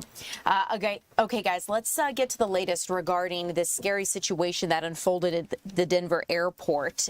There's still a lot of unanswered questions as it relates to that Frontier Airlines jet striking and killing a person who officials say scaled a fence at the Denver airport last Friday. And the Denver airport CEO says he knows there are still unanswered questions. But ultimately, this was a really frightening incident for passengers. The flight was taking off, bound for Los Angeles, when the airplane hit that trespasser on the runway. One passenger says they heard a loud boom first, and then an explosion happened, and then they saw flames coming out of an engine. After the pilots brought the plane to a stop, everyone on board was evacuated using emergency slides. That Airbus A321 was carrying 224 passengers and 7 crew members. 12 people on the plane reported minor injuries, and 5 were rushed to local hospitals. Emergency crews did respond, and according to officials, they believe that trespasser jumped the perimeter fence and made it onto the runway in a span of only 2 minutes. The motive is still unclear, and the identity of that person is still unknown. The Denver International Airport released a statement saying that they do not believe this person worked at the airport. So ultimately, we're trying to figure out, first of all, what's the identity of the person involved? And second of all, could there have been a motive? Why were they trying to enter the runway, an active runway, active situation there at the airport? They say they checked the perimeter fence line after the incident. The airport says it found it intact, so they're going to conduct a full perimeter security analysis to see if any further changes need to be made. Something we're going to continue to keep you updated on. Also unclear whether or not the NTSB is going to get involved in this investigation. A spokesperson for the agency says they're still evaluating the number of injuries to determine if this warrants their full attention. So that is something we'll continue to keep you updated on. Really quick here, guys, because I know some people are asking about the Hantavirus. Let's get an update as to what the latest is, because right now 2 patients are being treated at Emory Hospital here in Atlanta. And the reason for this is because Emory has a very close relationship with the CDC, and these patients can get specialized care and treatment, being that that partnership is in place. Now, in case you're curious, the Hantavirus, in case you're unfamiliar, is transported primarily through the feces and urine of rats. And 2 Georgia residents who were aboard the MV Hondius ship had previously returned home and are being treated by health officials. These 2 people that are at Emory Health, not sure where they are from. They are 2 cruise ship passengers who tested positive, and they arrived via a specially arranged flight this morning to Emory Health. So we're going to continue to keep you updated on this situation. Ultimately, there are patients being monitored not just here, but also in Arizona and in Nebraska. There were more than a dozen Americans on that ship. And so the World Health Organization ultimately recommends 42 days of active monitoring for passengers returning to their home countries. And keep in mind, Hantavirus has a longer latency. So more than just a few days, you could be asymptomatic for a much longer time before ultimately realizing you are sick. Still, health officials say the risk remains low. And that this is not something that is easily contracted, but we're going to keep you updated as this progresses forward. Taking a look at our timing here, coming up, we're going to be checking in with our Doug Evans as to the latest regarding a story he's working on out of Coweta County. We're learning more about a man who was found guilty and sentenced for sex crimes. We're going to talk more about this and how long they believe these crimes went on coming up.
Welcome back, everyone. I'm Ariel Onstad. Thanks so much for being here at 2 o'clock. It is great to see you.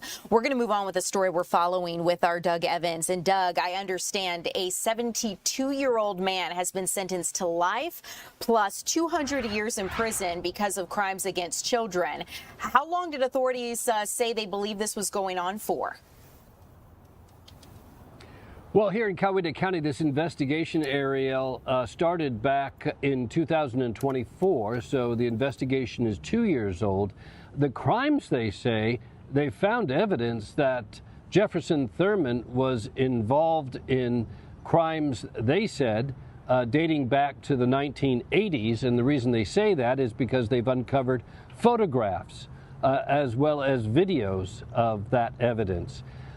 This started when a young woman came forward 2 years ago saying that she had been a victim of child molestation and had, as a child, and named her attacker as Jefferson Thurman. In 2024, Ariel, he was 70 years old. He's 72 now. He's been convicted here by a jury in Coweta County Court and Superior Court. The judge nailed him, gave him a life sentence as well as 200 years in prison for 11 counts that included 1 count of aggravated child molestation, 8 counts of child molestation, and 2 counts of just molestation, they said. I interviewed the prosecutor in the case, Jillian Brasfield. She's the deputy chief for crimes against children in the Coweta County Judicial Circuit. Here's what she had to say about the case. Despite the crimes having occurred a decade ago, we were able to, through a very thorough investigation by the Sheriff's Office, uncover 3 victims. So there were multiple victims, and in the course of the investigation, they also found evidence to corroborate these victims' experiences and these horrifying, traumatic experiences in the form of video and photographs of these crimes. Yeah, and of course that probably played out for the jury, and they got to see all that. Absolutely, pretty traumatic stuff. Absolutely. Pretty solid case against this guy?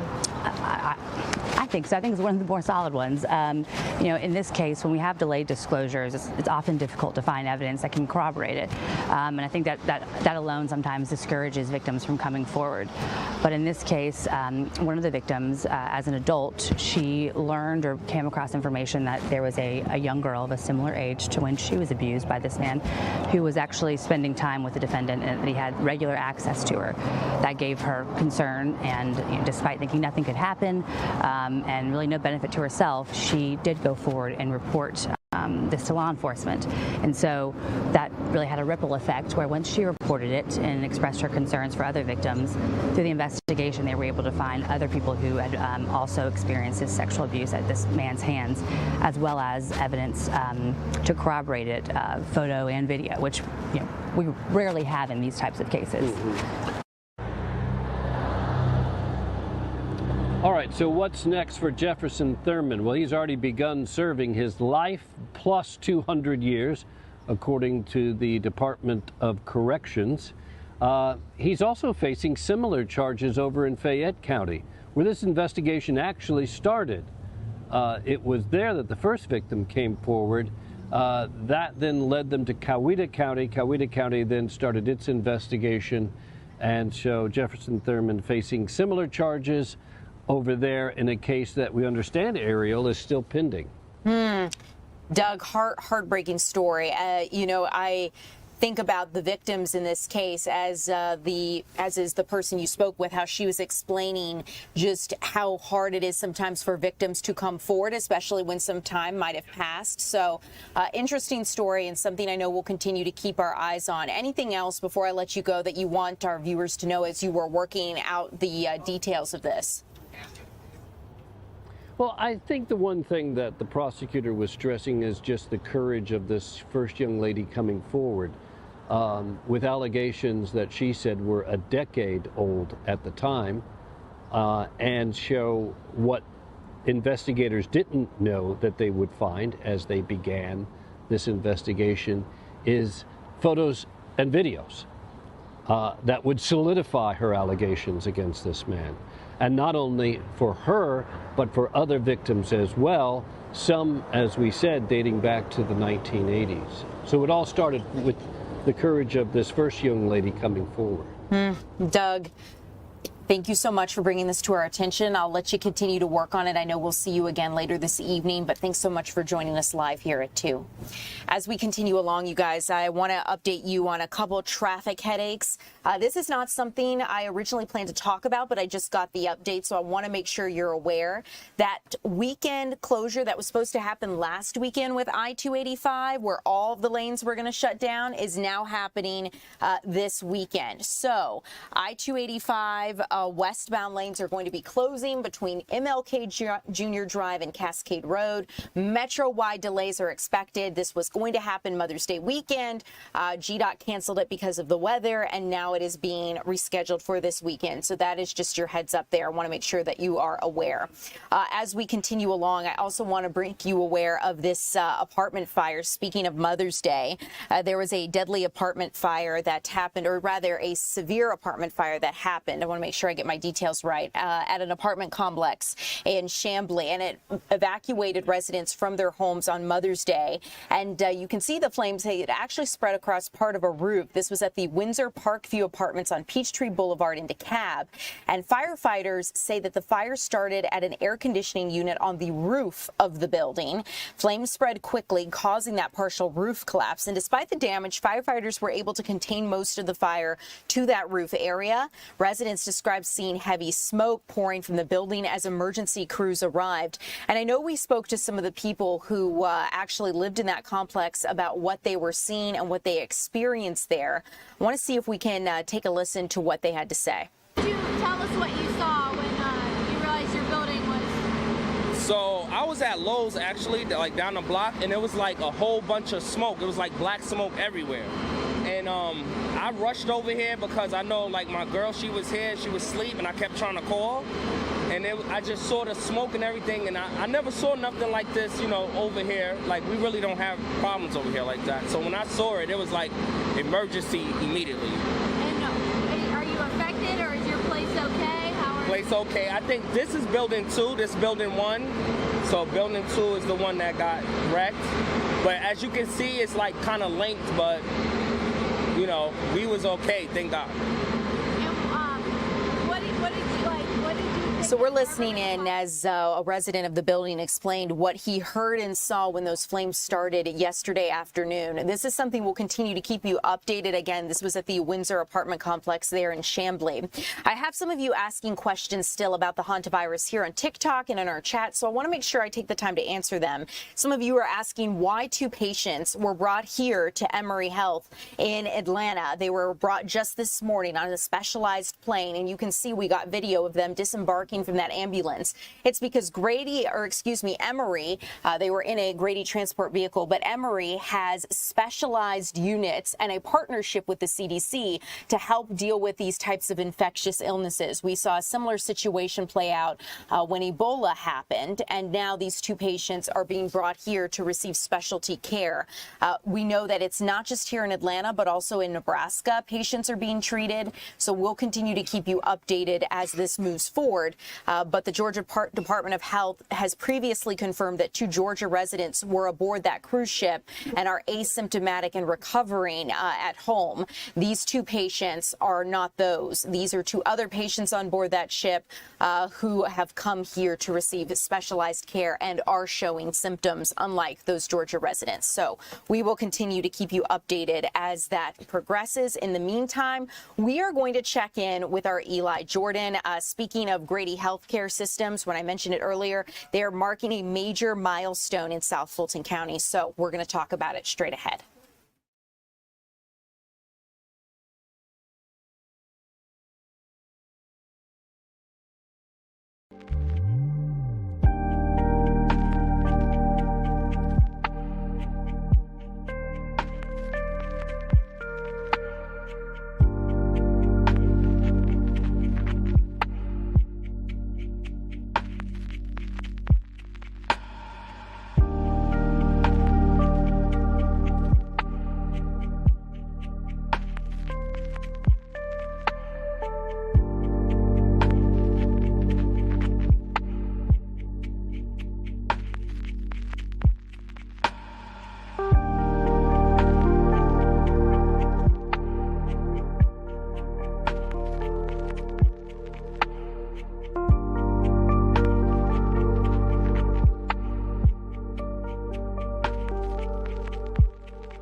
Welcome in, everyone. I'm Ariel Onstadt. Thanks so much for being here. I want to talk to you about something that Grady Memorial or Grady Health System is marking with a major expansion happening in South Fulton County.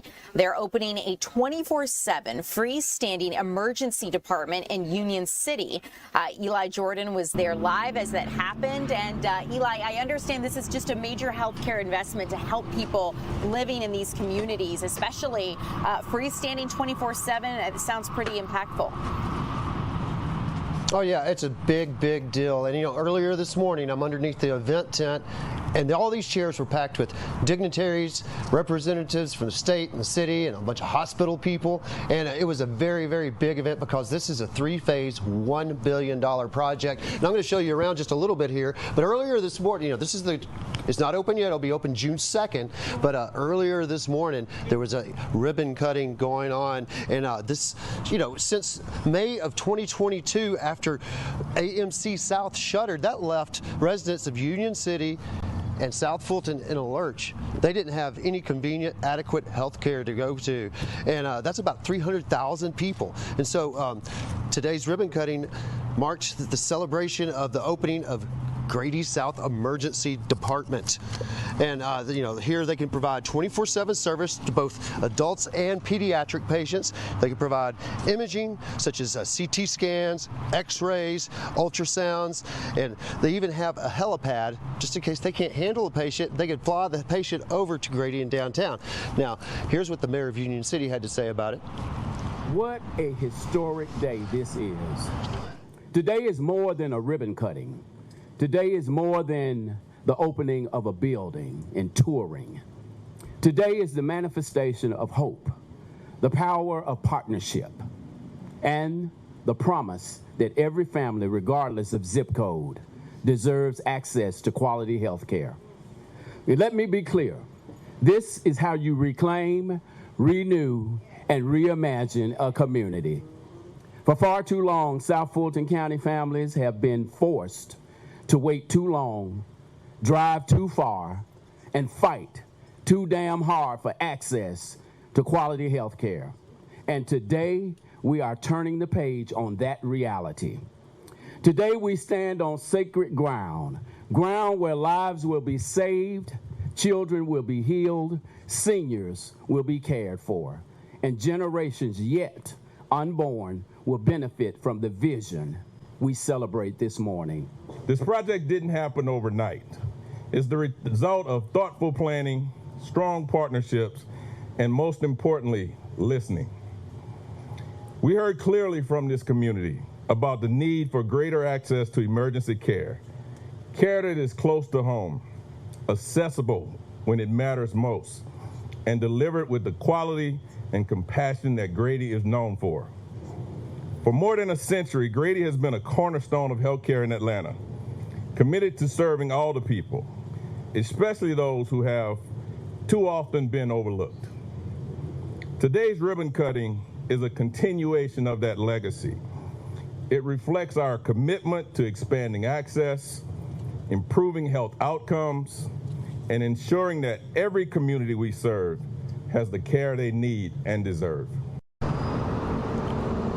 That was Dr. Wise. He is the Chief Medical Officer here at the Grady South Emergency Department. Now, this is set to open on June 2nd. I already had somebody come walking up here hoping to get in and get checked out, and he asked me, are they open? I said, they'll be open June 2nd. But this is phase 1 of a 3-phase billion-dollar project, Ariel. And it's a big deal because after phase 3, once they get it all 3 phases completed, they'll have a full-on hospital here in Union City serving the surrounding 300,000 residents. Back to you.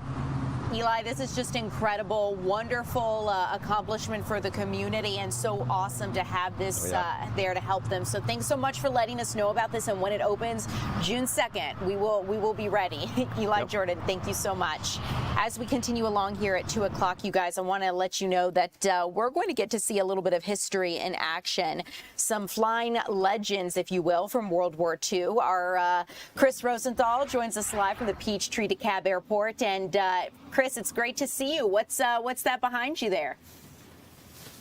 Yeah, this is my new ride to work here. This is a B-25 bomber from World War II. I was kidding about it being my ride to work, But yeah, this plane was from mid-1940s. It flew in Europe. It flew missions in Europe, and it landed here today. It's one of only about 34, 35 of them left still flying out of about 10,000 made. Landed here late in the morning, and really cool to see it land here.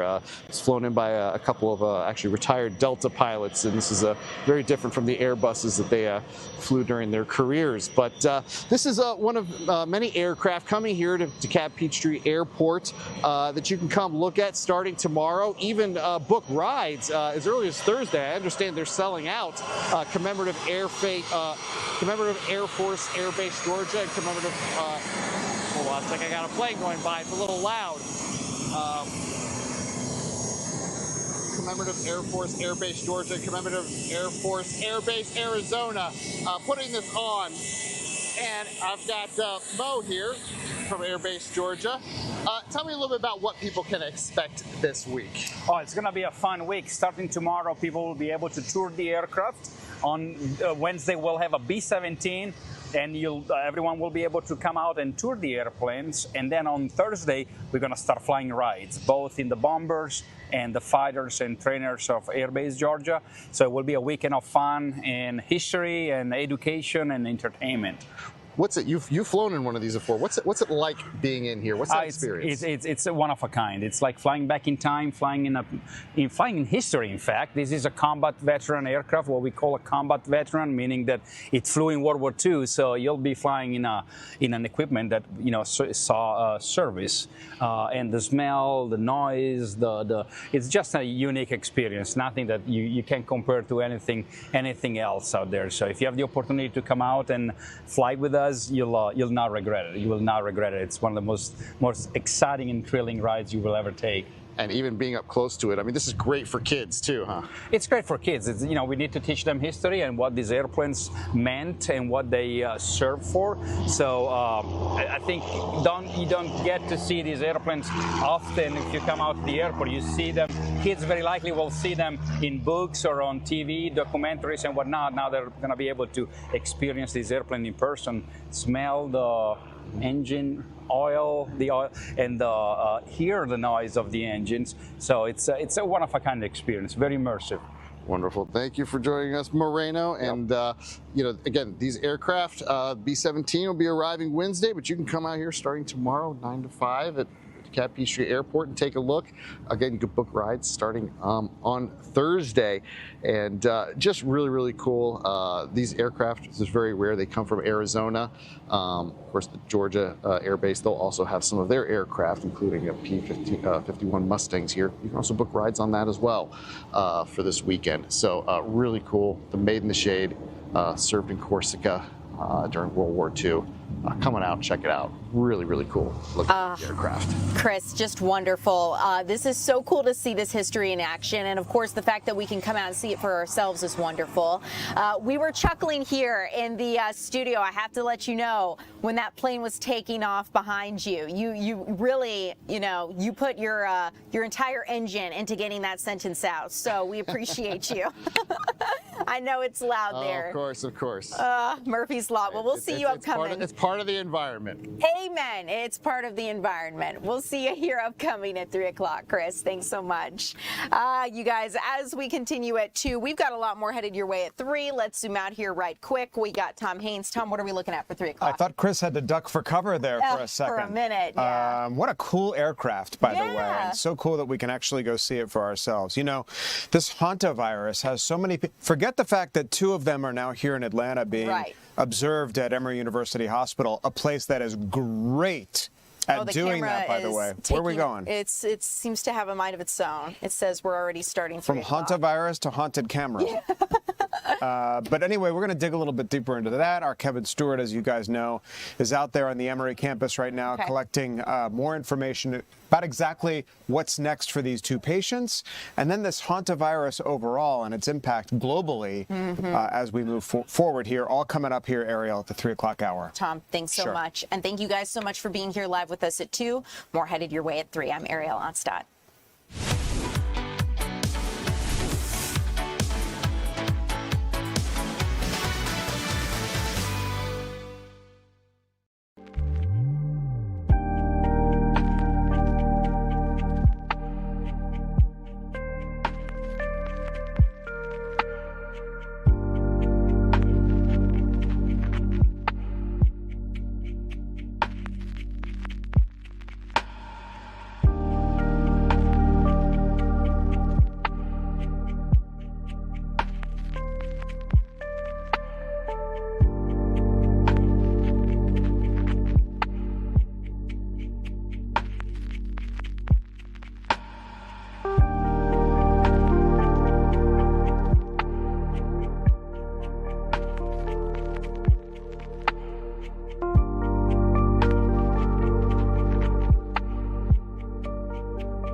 Hey everybody, welcome to the 3 p.m. streaming hour on this Monday afternoon. Thanks so much for streaming with us today.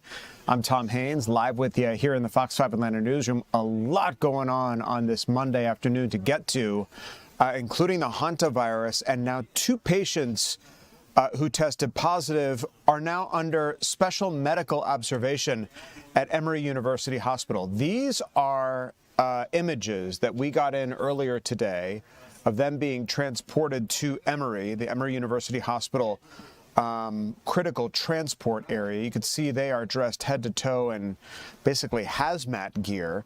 The patients arrived at Hartsfield-Jackson International Airport about 9 o'clock this morning on a private flight from Omaha, Nebraska. Emory is really good at this kind of stuff.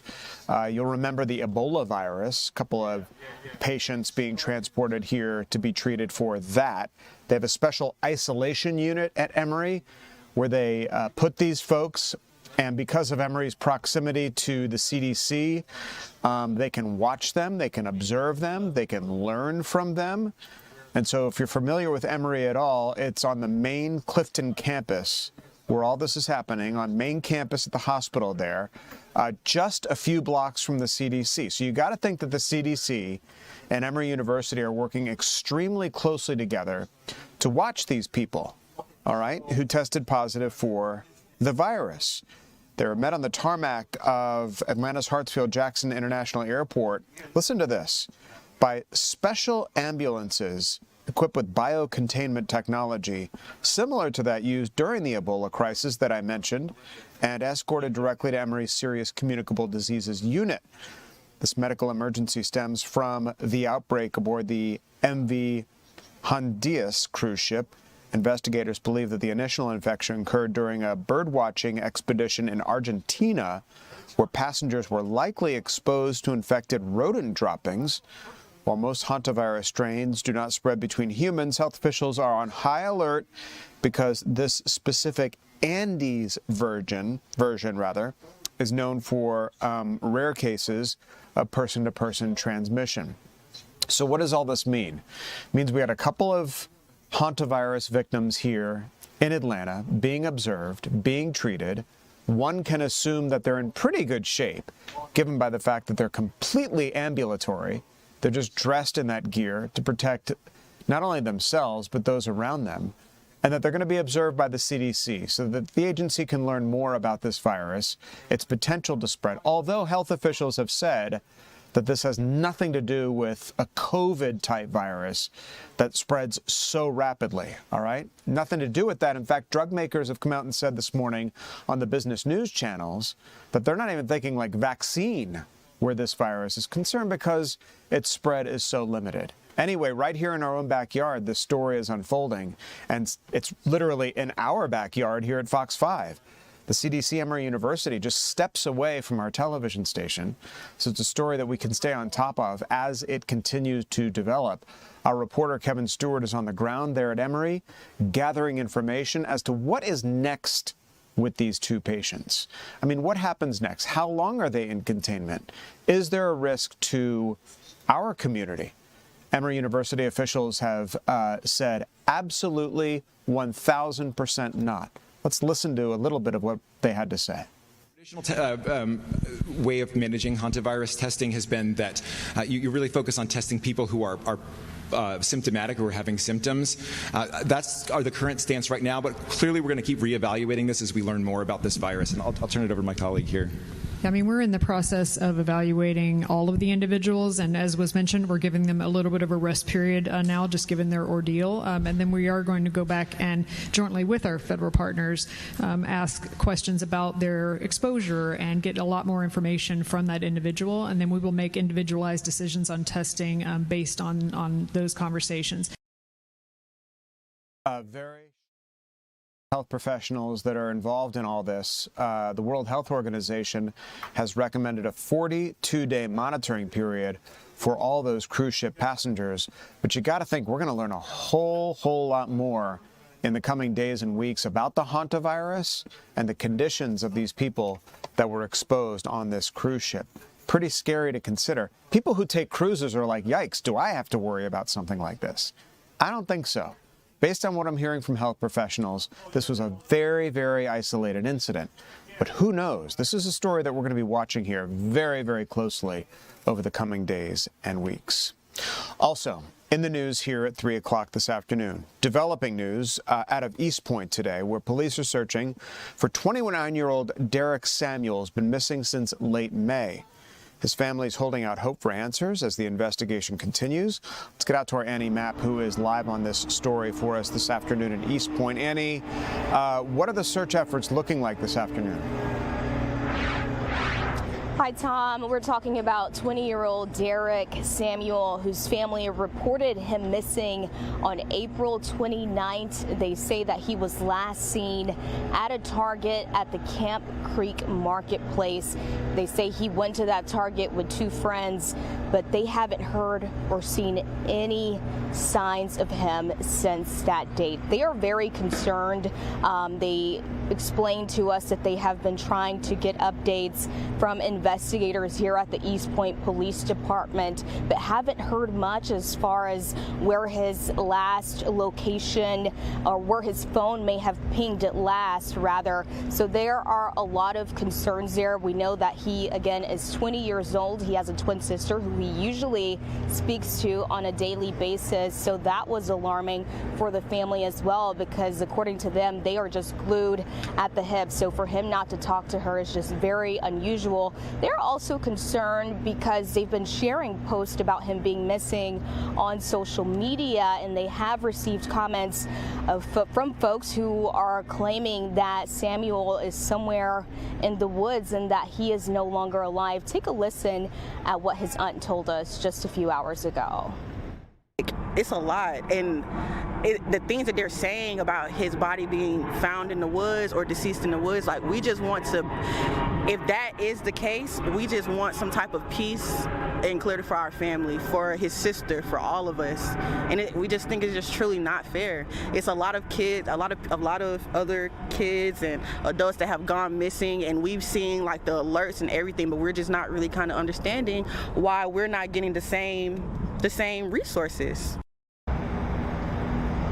Yeah, and I actually saw this missing person poster on social media that was being shared just hundreds and hundreds of times, and ended up reaching out to this family because we also had no idea, Tom, that Derek Samuel was missing. So there's still a lot of information that we don't have here. I've reached out to East Point Police. I've called.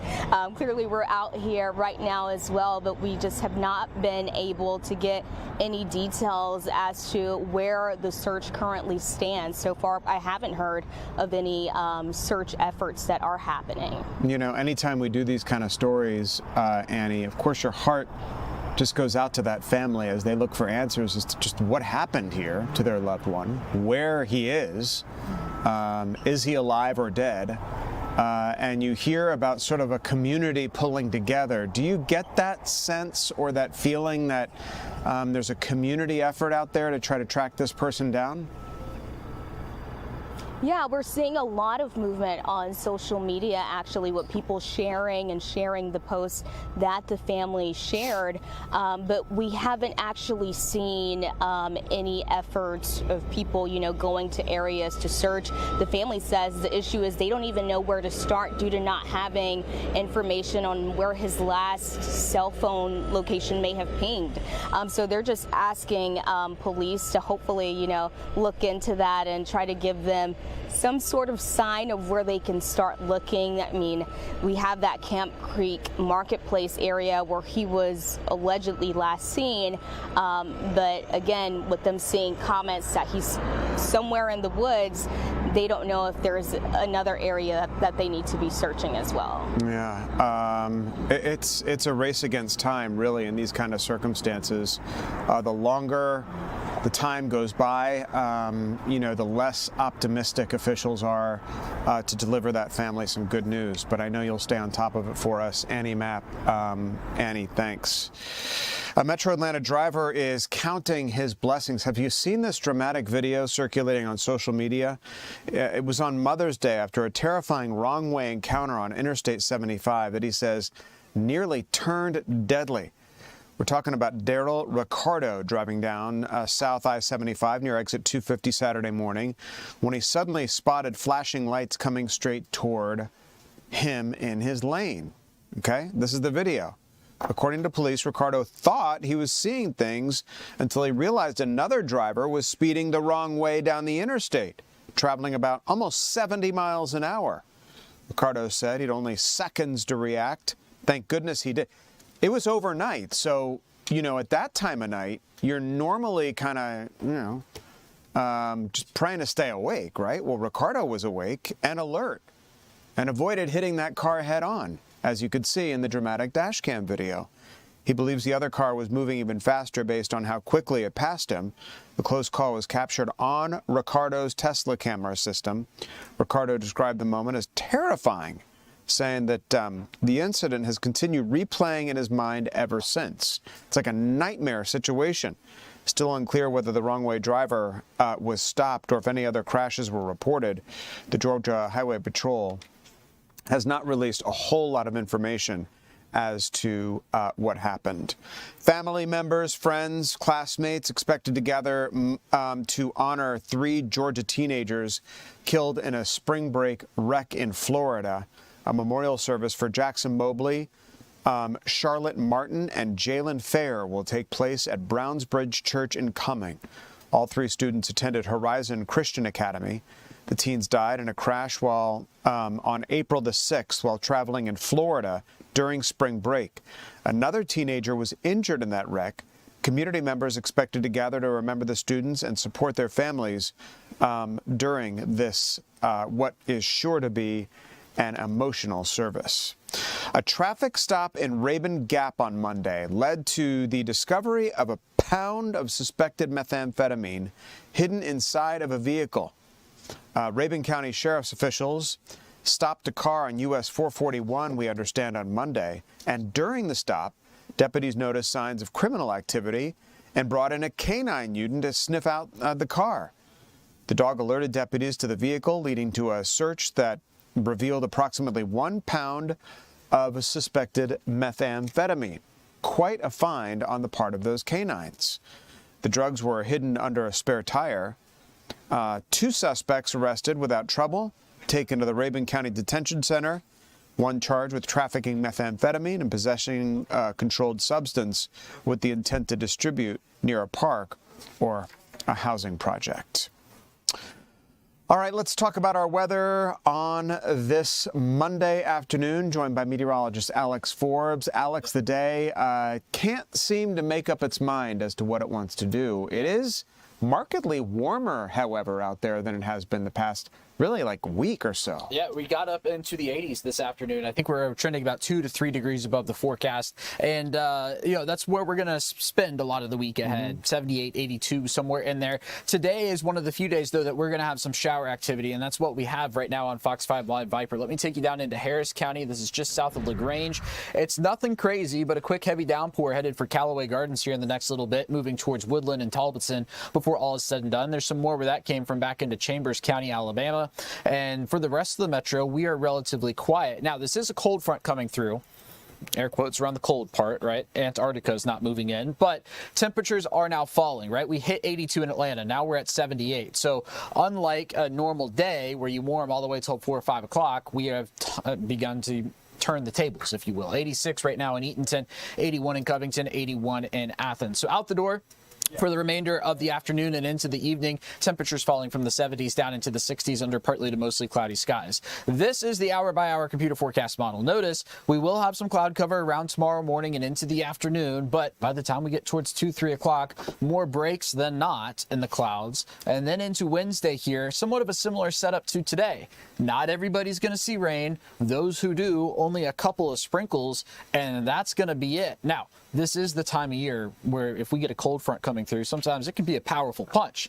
Luckily, we're not looking at that. Now, the flip side is but we're not getting a lot of rain out of it. And I was just crunching some numbers back there in the Fox 5 Storm Center, and obviously we saw a decent amount of rain last week, but we still need over a foot in the next month, which I don't really want to happen, to put an end to the drought situation that we're in. So new survey for the drought monitor will be taken tomorrow, and we will get the numbers for that on Thursday, on a very dry Thursday. No chance of rain there.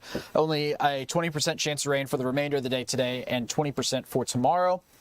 And then look at this. As we get towards the back half of the week, the temperatures really begin to soar, up to 87 on Saturday, 90 on Sunday. Completely dry days. So that's going to be the last week of school for many kids here in the metro region. Not everybody, but for many of them. And look, if you're friends with the HOA president, the apartment complex manager, I'd be calling them up saying, this whole Memorial Day pool opening thing ain't going to work this year. It needs to be open this weekend. Yeah, because with temperatures hitting 87, 90 degrees, it's going to be a nice weekend to be out at the pool. And I was telling Ariel earlier, this is going to be another like Phoenix type of heat, not a Florida type of heat. Very dry outside. So, something to keep in mind. You can become dehydrated pretty quick. When that happened a couple weeks ago, I was at the pool. I was like, whoa. This is weird. The chapped lips situation going on. I was talking to Greg, Alex, last week, Greg Majeski, our other meteorologist here at Fox 5, about the fact that I've lived here a long, long time, and it doesn't seem like, here we are May 11th, that it's been, I remember other Mays that were just downright really, really hot and humid, like summer is here. Right.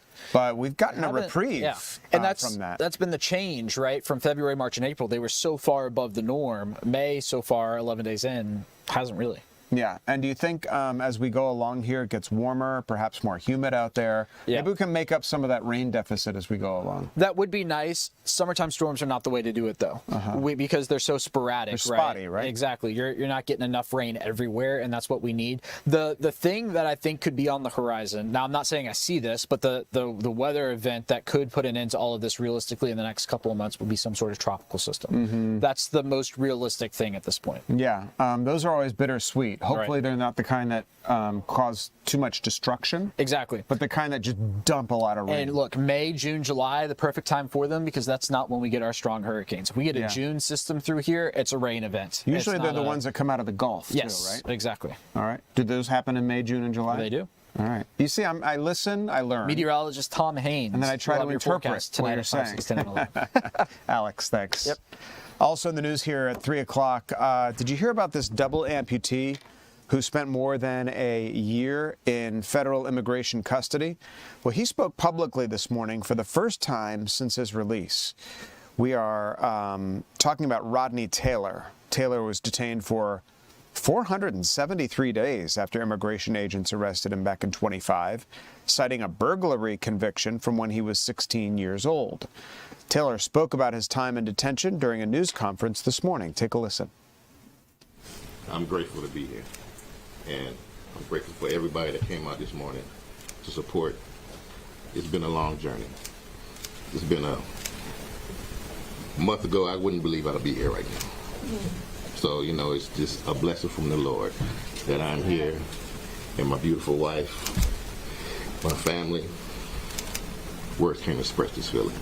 And it's still so real to me, because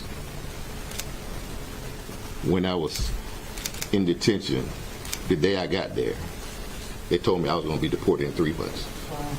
No going to court, no seeing the judge, not anything. And at that moment, I couldn't, this was amazing. That's all I can say. It's a blessing from the Lord. And, without the Lord, I don't know where I'd be right now. But I just want to say thank you. Thank you. So good morning. My name is Rodney Taylor. And I was detained by ICE in front of my kids, age 4 and 6, nearly 15 months ago, on January 15th. I spent 42 days and 15 months and 2 weeks in the hell of Stewart Detention Center in Lumpkin, Georgia. While detained, I was denied proper accommodations for my disability. I struggled just to charge my prosthetics or access to proper shower seating. At one point, they refused to feed me for 3 weeks because they expected me to walk the length of a football field 6 times a day just to get some meals. while also refusing to provide protective liners needed for my prosthetics. Walking was like directly on my knees against concrete. It was tough. It was very tough. And when I complained about it, when I complained about that, and when I complained about the air conditioning being broken, and for months during the summer heat, while water leaking from the ceilings into the housing pod where we stayed at, they placed me in segregation for 3 days for complaining, and for voicing the opinion and taking up for others who didn't know they had rights. And it was hard. But Stewart Detention Center is not equipped to handle people with disabilities. The building is old and run down. Water leaks through the ceiling, through the cells when it rains. There are black mold deposits in the water, in the drinking water. Sometimes detainees go days without hot showers. Toilets and sinks often do not work properly. For a private company that takes in billions of dollars a year, these conditions are unacceptable. Instead of investing in humane conditions and medical care, these corporations continue to operate without meaningful oversight, surprise inspections, or accountability. If real oversight existed, these facilities would be shut down by now. Medical care inside Stewart is dangerously inadequate. People say that their saying is, if you're not bleeding or dying, put in a sick call. It can take 2 weeks just to see a nurse, and then another 2 weeks just to see the doctor. Meanwhile, people are suffering and losing their lives. These are human beings, but they treat us like cattle waiting to be slaughtered, but in this case, deported. What most heartbreaking is watching the division growing in this country. This cannot be the America I came here with my mother and loved so dearly for a better life. Like generations of immigrants before us, we came here seeking opportunity, safety, and freedom. All right. That was Rodney Taylor speaking about his time in a federal detention facility, being detained after it was discovered that he had federal charges against him, criminal charges.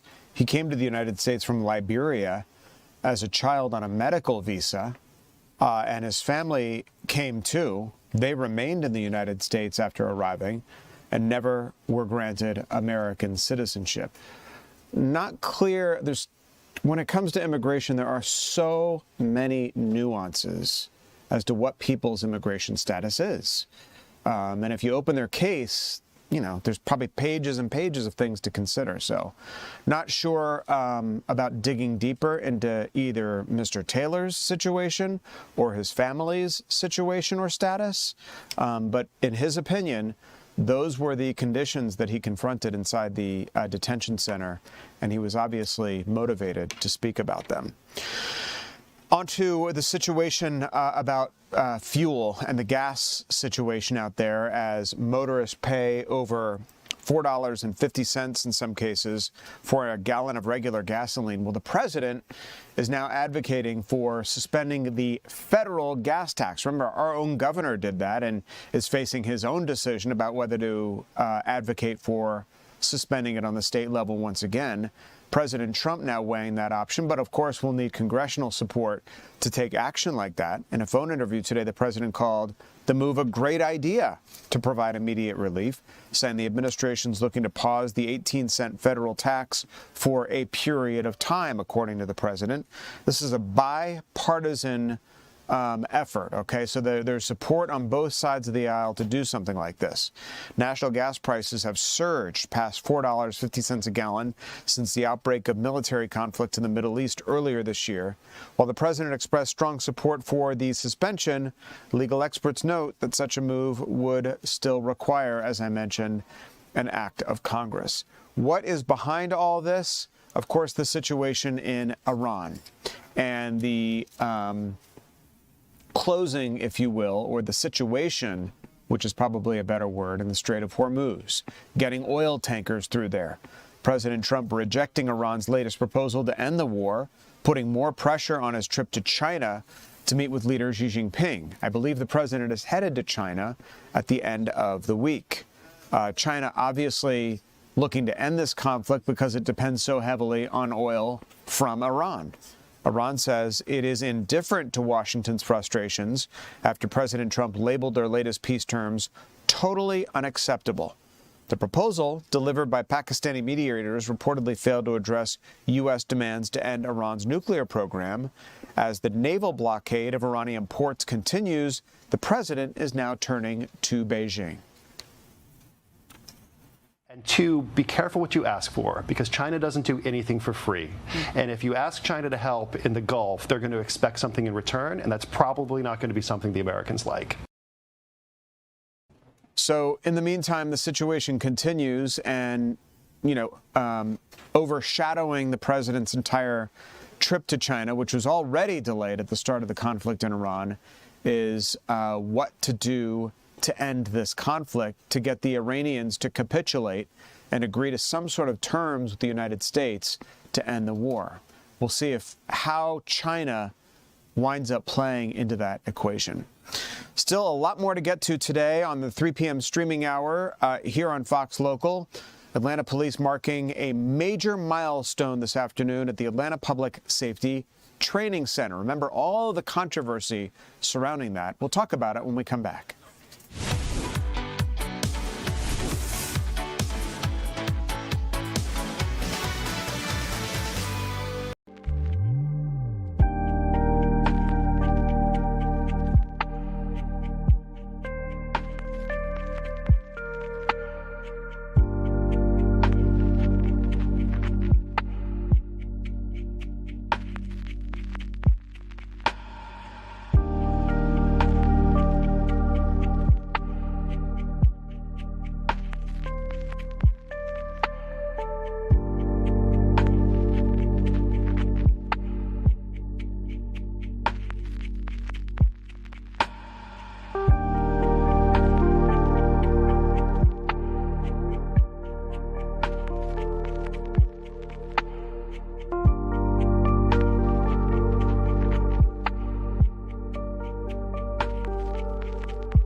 Welcome back to the 3 p.m. streaming hour here on Fox Local. So happy you're with us this afternoon as we kind of make our way through some of the biggest stories impacting our area today, stories you need to know about. Want to talk about the Atlanta Police Training Center. Remember all the controversy surrounding it even existing in the first place and the labor that went into building that place with all of the surrounding protests happening? Well, they are marking a major milestone, Atlanta Police are, this afternoon at the training center. It's been 1 year since the training center opened, and officials are holding a news conference at the Southeast Atlanta site to reflect on the first year of operations. Attendees were required to bring protective eye gear. So there's a lot of security and precautions surrounding this news conference today, and I want to let you listen to just a little bit of it. You will see we now have a state-of-the-art skills pad and driving course where we train our members to drive our future sergeants and our future promotional processes to the effect of we've now reintroduced our certified operators course, which we've had 19 graduates from that course thus far. We've trained over 200 members to operate vehicles in the city of Atlanta, as well as we have promoted 76 sergeants to operate vehicles on a full-time basis as a result of our promotional processes.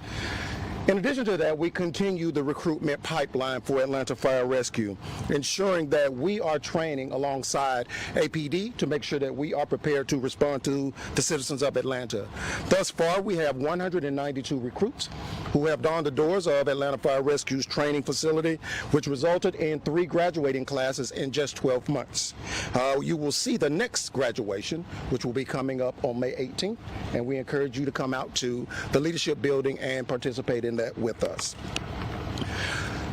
Next, you will hear about our hazardous materials efforts, and I want to thank Norfolk Southern so much for the dedication and the donation of the rail cars to help us in the hazardous materials space. We have our technical rescue teams that will be training with the rail cars, preparing for transportation incidents in the event that they occur. These are complex hazardous materials events that we need to be prepared to respond to and help the city of Atlanta, as well as mass casualty rescues that may be possible. So thank you for being with us as we continue to prepare for this and upcoming FIFA events.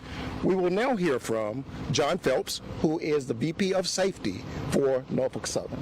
Thank you. Hey, good afternoon, everybody. Really an honor to be here with Chief Shearbaum, Chief Smith, Robert from QT, and the other members of the team to celebrate the 1-year anniversary of the Atlanta Public Safety Training Center. You know, I'm John Phelps with Norfolk Southern. I'm our Chief Safety Officer, and really proud to represent my company, our organization here as we celebrate this really important anniversary. You know, hearing about the volume of graduates and just the really impressive numbers that we've cranked out in 1 year, it shows what the promise of this place is going to produce. It's a powerful proof point that this center is already doing exactly what it was intended to do, and it's strengthening the quality of first responder readiness, and just as importantly, it's drawing more people to the mission of public safety. Norfolk Southern safety is not just a priority, it's a core value. It's the lens through which we make every single decision, and it's how we engage with the community as well. We're an integrated partner. We're woven through thousands of communities across this country, and we're really proud that Atlanta is our headquarters. Here in Georgia, we have thousands of employees, customers, and we know that when Atlanta is safe and resilient, as this really important hub, the rest of the entire state moves really strong. That's why we're really proud to support the Atlanta Police Foundation and this training center. It's not just the name, and we're proud to have our name on the facility, but it's about the action that goes behind it. This facility represents something that's bigger than infrastructure. It's a commitment to making sure the people who respond first are equipped, that they're practiced, and that they're prepared for the most complex situations that they're going to face. We help fund the fire station. We have the safety train right behind us, because training has to be hands-on. You got to be able to put your hands on the components to learn in a practical environment and be ready for those real world situations. And for us, training is really personal. We have our own police force. We have a huge cadre of dedicated, specially trained emergency responders, and they work shoulder to shoulder with members of the community day in and day out. We're so proud to be here. Really looking forward to, hopefully I get to take a ride on the skid pad here in just a second. But thank you for being here. Proud to be a partner. And I'll hand it back over to Chief Shearbaum. All right, that was the Director of Safety for Norfolk Southern Railroad. You heard that a member of the Executive Committee of QT was there. So obviously businesses present at the Atlanta Public Safety Training Center celebrating 1 year of operations there with Atlanta Police Chief Darren Shearbaum. You know, the Atlanta Police Department has a vested interest in keeping the downtown Atlanta area safe, where these corporate headquarters exist. Corporate headquarters, Georgia Tech University, Mercedes-Benz Stadium. There are billions and billions and billions of dollars of financial interest just in the downtown corridor alone. So a place like this, the Atlanta Public Safety Training Center, is critically important to businesses like that for them to be able to feel confident to operate in our area. And leadership in our city, from the mayor, the governor, the police chief on down, are keenly interested in telegraphing to those businesses and the safety personnel in those businesses that Atlanta is a place and a safe place to do business. Just wanted to bring you part of that news conference today. Don't go away. We're going to cover a lot more ground today here in the 3 p.m. streaming hour. The Georgia Port Authority expanding its reach into northwest Georgia. How are they doing it, you're wondering? We're going to tell you in a live report right after the break.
You are watching the 3 p.m. streaming hour here on Fox Local. So happy you're with us this afternoon. I'm Tom Haynes, live with you here in the Fox 5 Atlanta newsroom, walking you through all the big stories that are happening today. Appreciate you streaming with us. If you're on our mobile app on your mobile device, Fox Local, happy you're here. If you're watching at home through one of your live channels and your home TV, welcome to you as well.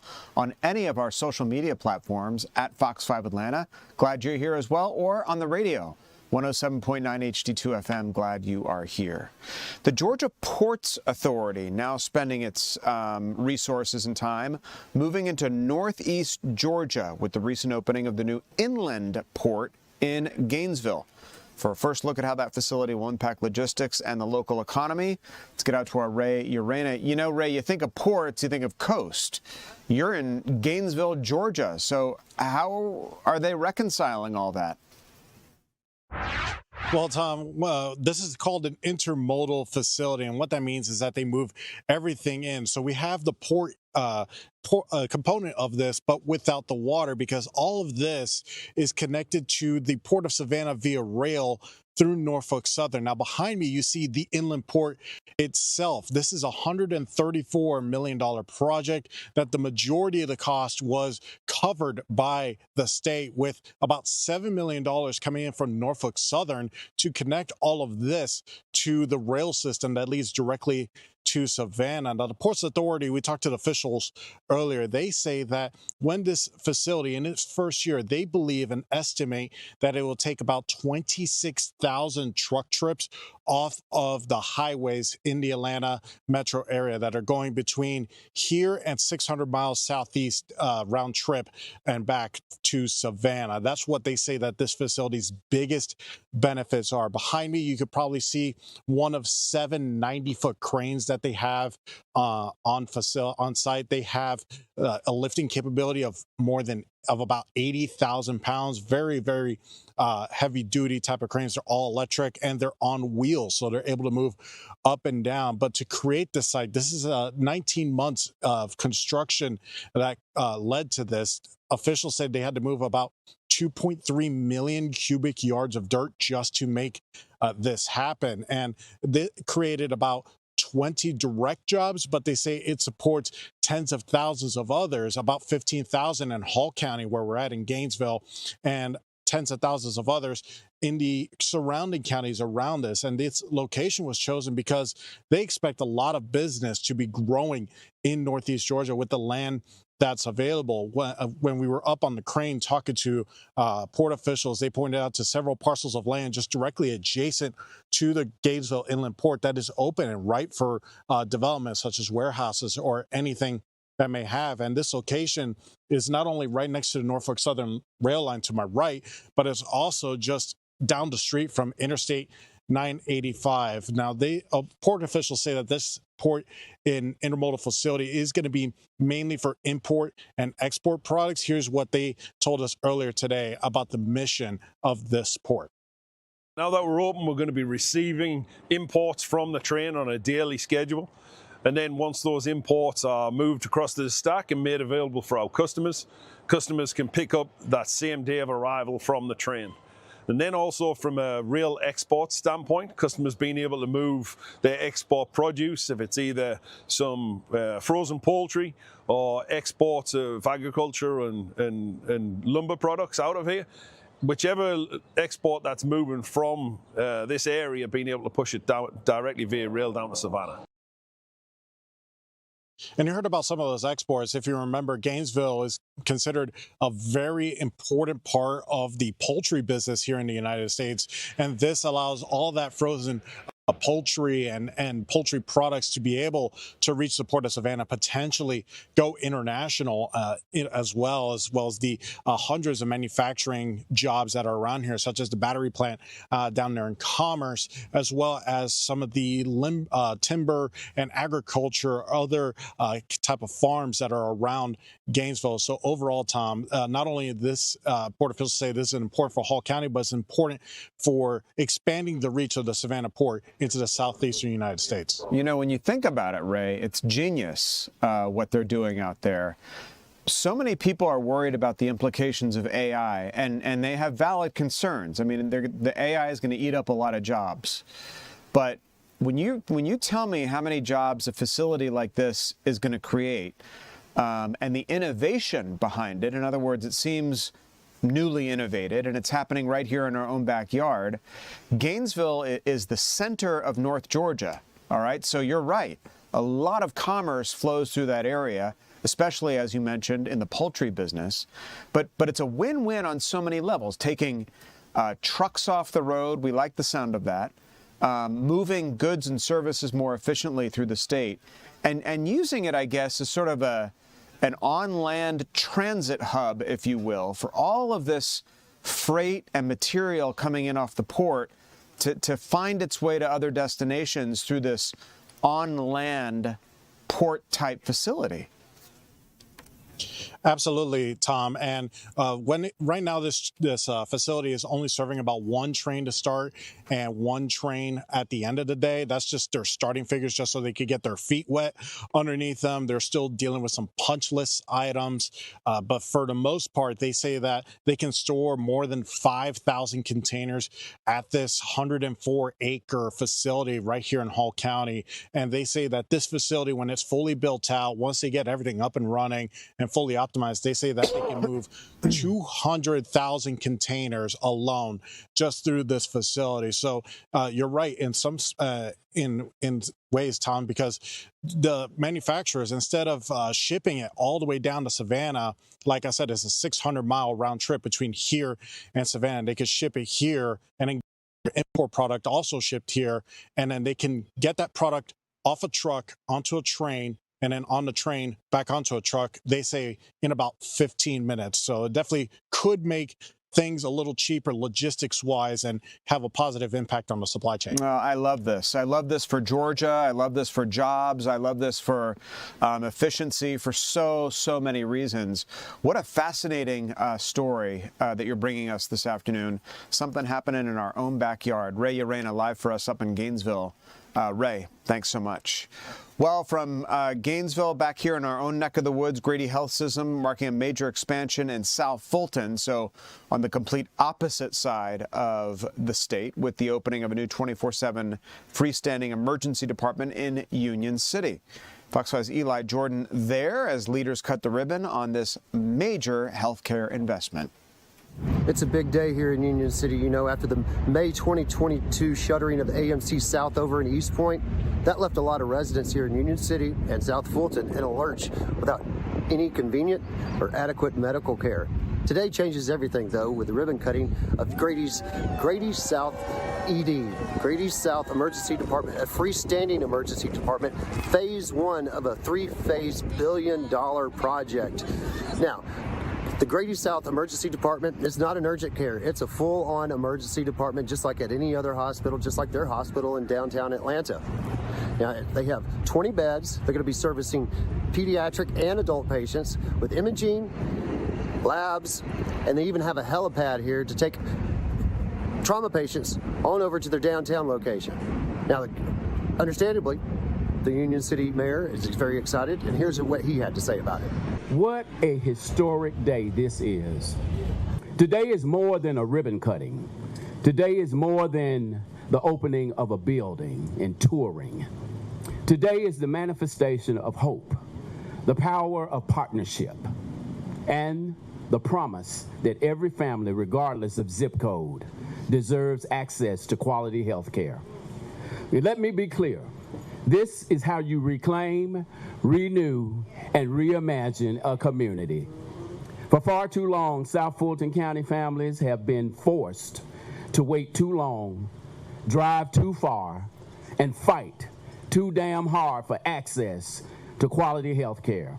And today, we are turning the page on that reality. Today, we stand on sacred ground, ground where lives will be saved, children will be healed, seniors will be cared for, and generations yet unborn will benefit from the vision we celebrate this morning. This project didn't happen overnight. It's the result of thoughtful planning, strong partnerships, and most importantly, listening. We heard clearly from this community about the need for greater access to emergency care, care that is close to home, accessible when it matters most, and delivered with the quality and compassion that Grady is known for. For more than a century, Grady has been a cornerstone of healthcare in Atlanta, committed to serving all the people, especially those who have too often been overlooked. Today's ribbon cutting is a continuation of that legacy. It reflects our commitment to expanding access, improving health outcomes, and ensuring that every community we serve has the care they need and deserve. Again, this is phase one of a billion-dollar project, three-phase project, and eventually Union City will have a full-on hospital here once they're complete with all three phases. Now, this is set to open on June 2nd in just a couple weeks. Back to you guys. All right, Eli Jordan reporting live for us this afternoon. Eli, thanks so much. When we come back, history taking flight over Metro Atlanta this week as two iconic World War II bombers are right here in our own backyard. We're going to show them to you live when we come back.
Drivers in Midtown should prepare for some new traffic headaches started Wednesday as a major sewer repair project gets underway. Not necessarily something you want to be thinking about, but something we need to tell you about that might affect you. The Atlanta Department of Watershed Management says that the eastbound lane of 10th Street will be closed between Charles Allen Drive and Monroe Drive.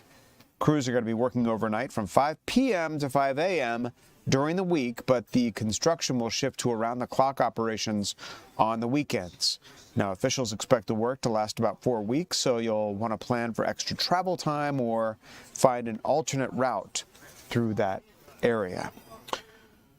Well, we have some very, very cool things to show you now, if you will. Some vintage-era World War II aircraft taking flight over Metro Atlanta this week. If you're out there and you look to the skies and you see one of these aircraft, lucky you. These are two bombers which touched down at PDK Airport. Our Chris Rosenthal is there live on the tarmac ahead of what will be, Chris, a very exciting next few days. Yeah, absolutely. I'm actually inside the bomb bay of a B-25 bomber, a real one that was used in World War II. Pretty cool in here, actually. It actually has lots of signatures from veterans, including some of the Tokyo Raiders, some of the original guys that went out and after Pearl Harbor to attack Japan. And many of them didn't actually survive that mission. So look up. There's even some replica bombs up here. So let me hop out of this bomb bay here. And yeah, this is that B-25 bomber, World War II. About 34 or so of them left flying, of about 10,000 built in the mid-1940s. And this one did see combat in World War II. It was stationed in Corsica. And it flew in just this morning from Birmingham. It is on tour, part of the Commemorative Air Force Air Bases tour. Comes from Arizona, so it's a rare opportunity to see this aircraft, and a B-17 coming later this week. But I got Dale Williamson here. He is one of the guys on the flight crew here, and you flew in with this. What is it like flying in this aircraft? It's incredible. Again, you got to think about the people that flew these planes in World War II. You know, anywhere from 18 to 22 years old. Some of them are 23 years old, doing missions all over Europe, Pacific, the Mediterranean. You know, and the B-17 as well, you know, in Europe. So it's just a remarkable experience to come out and do, and to be able to do. I've been doing this 7 years now, and it never gets old.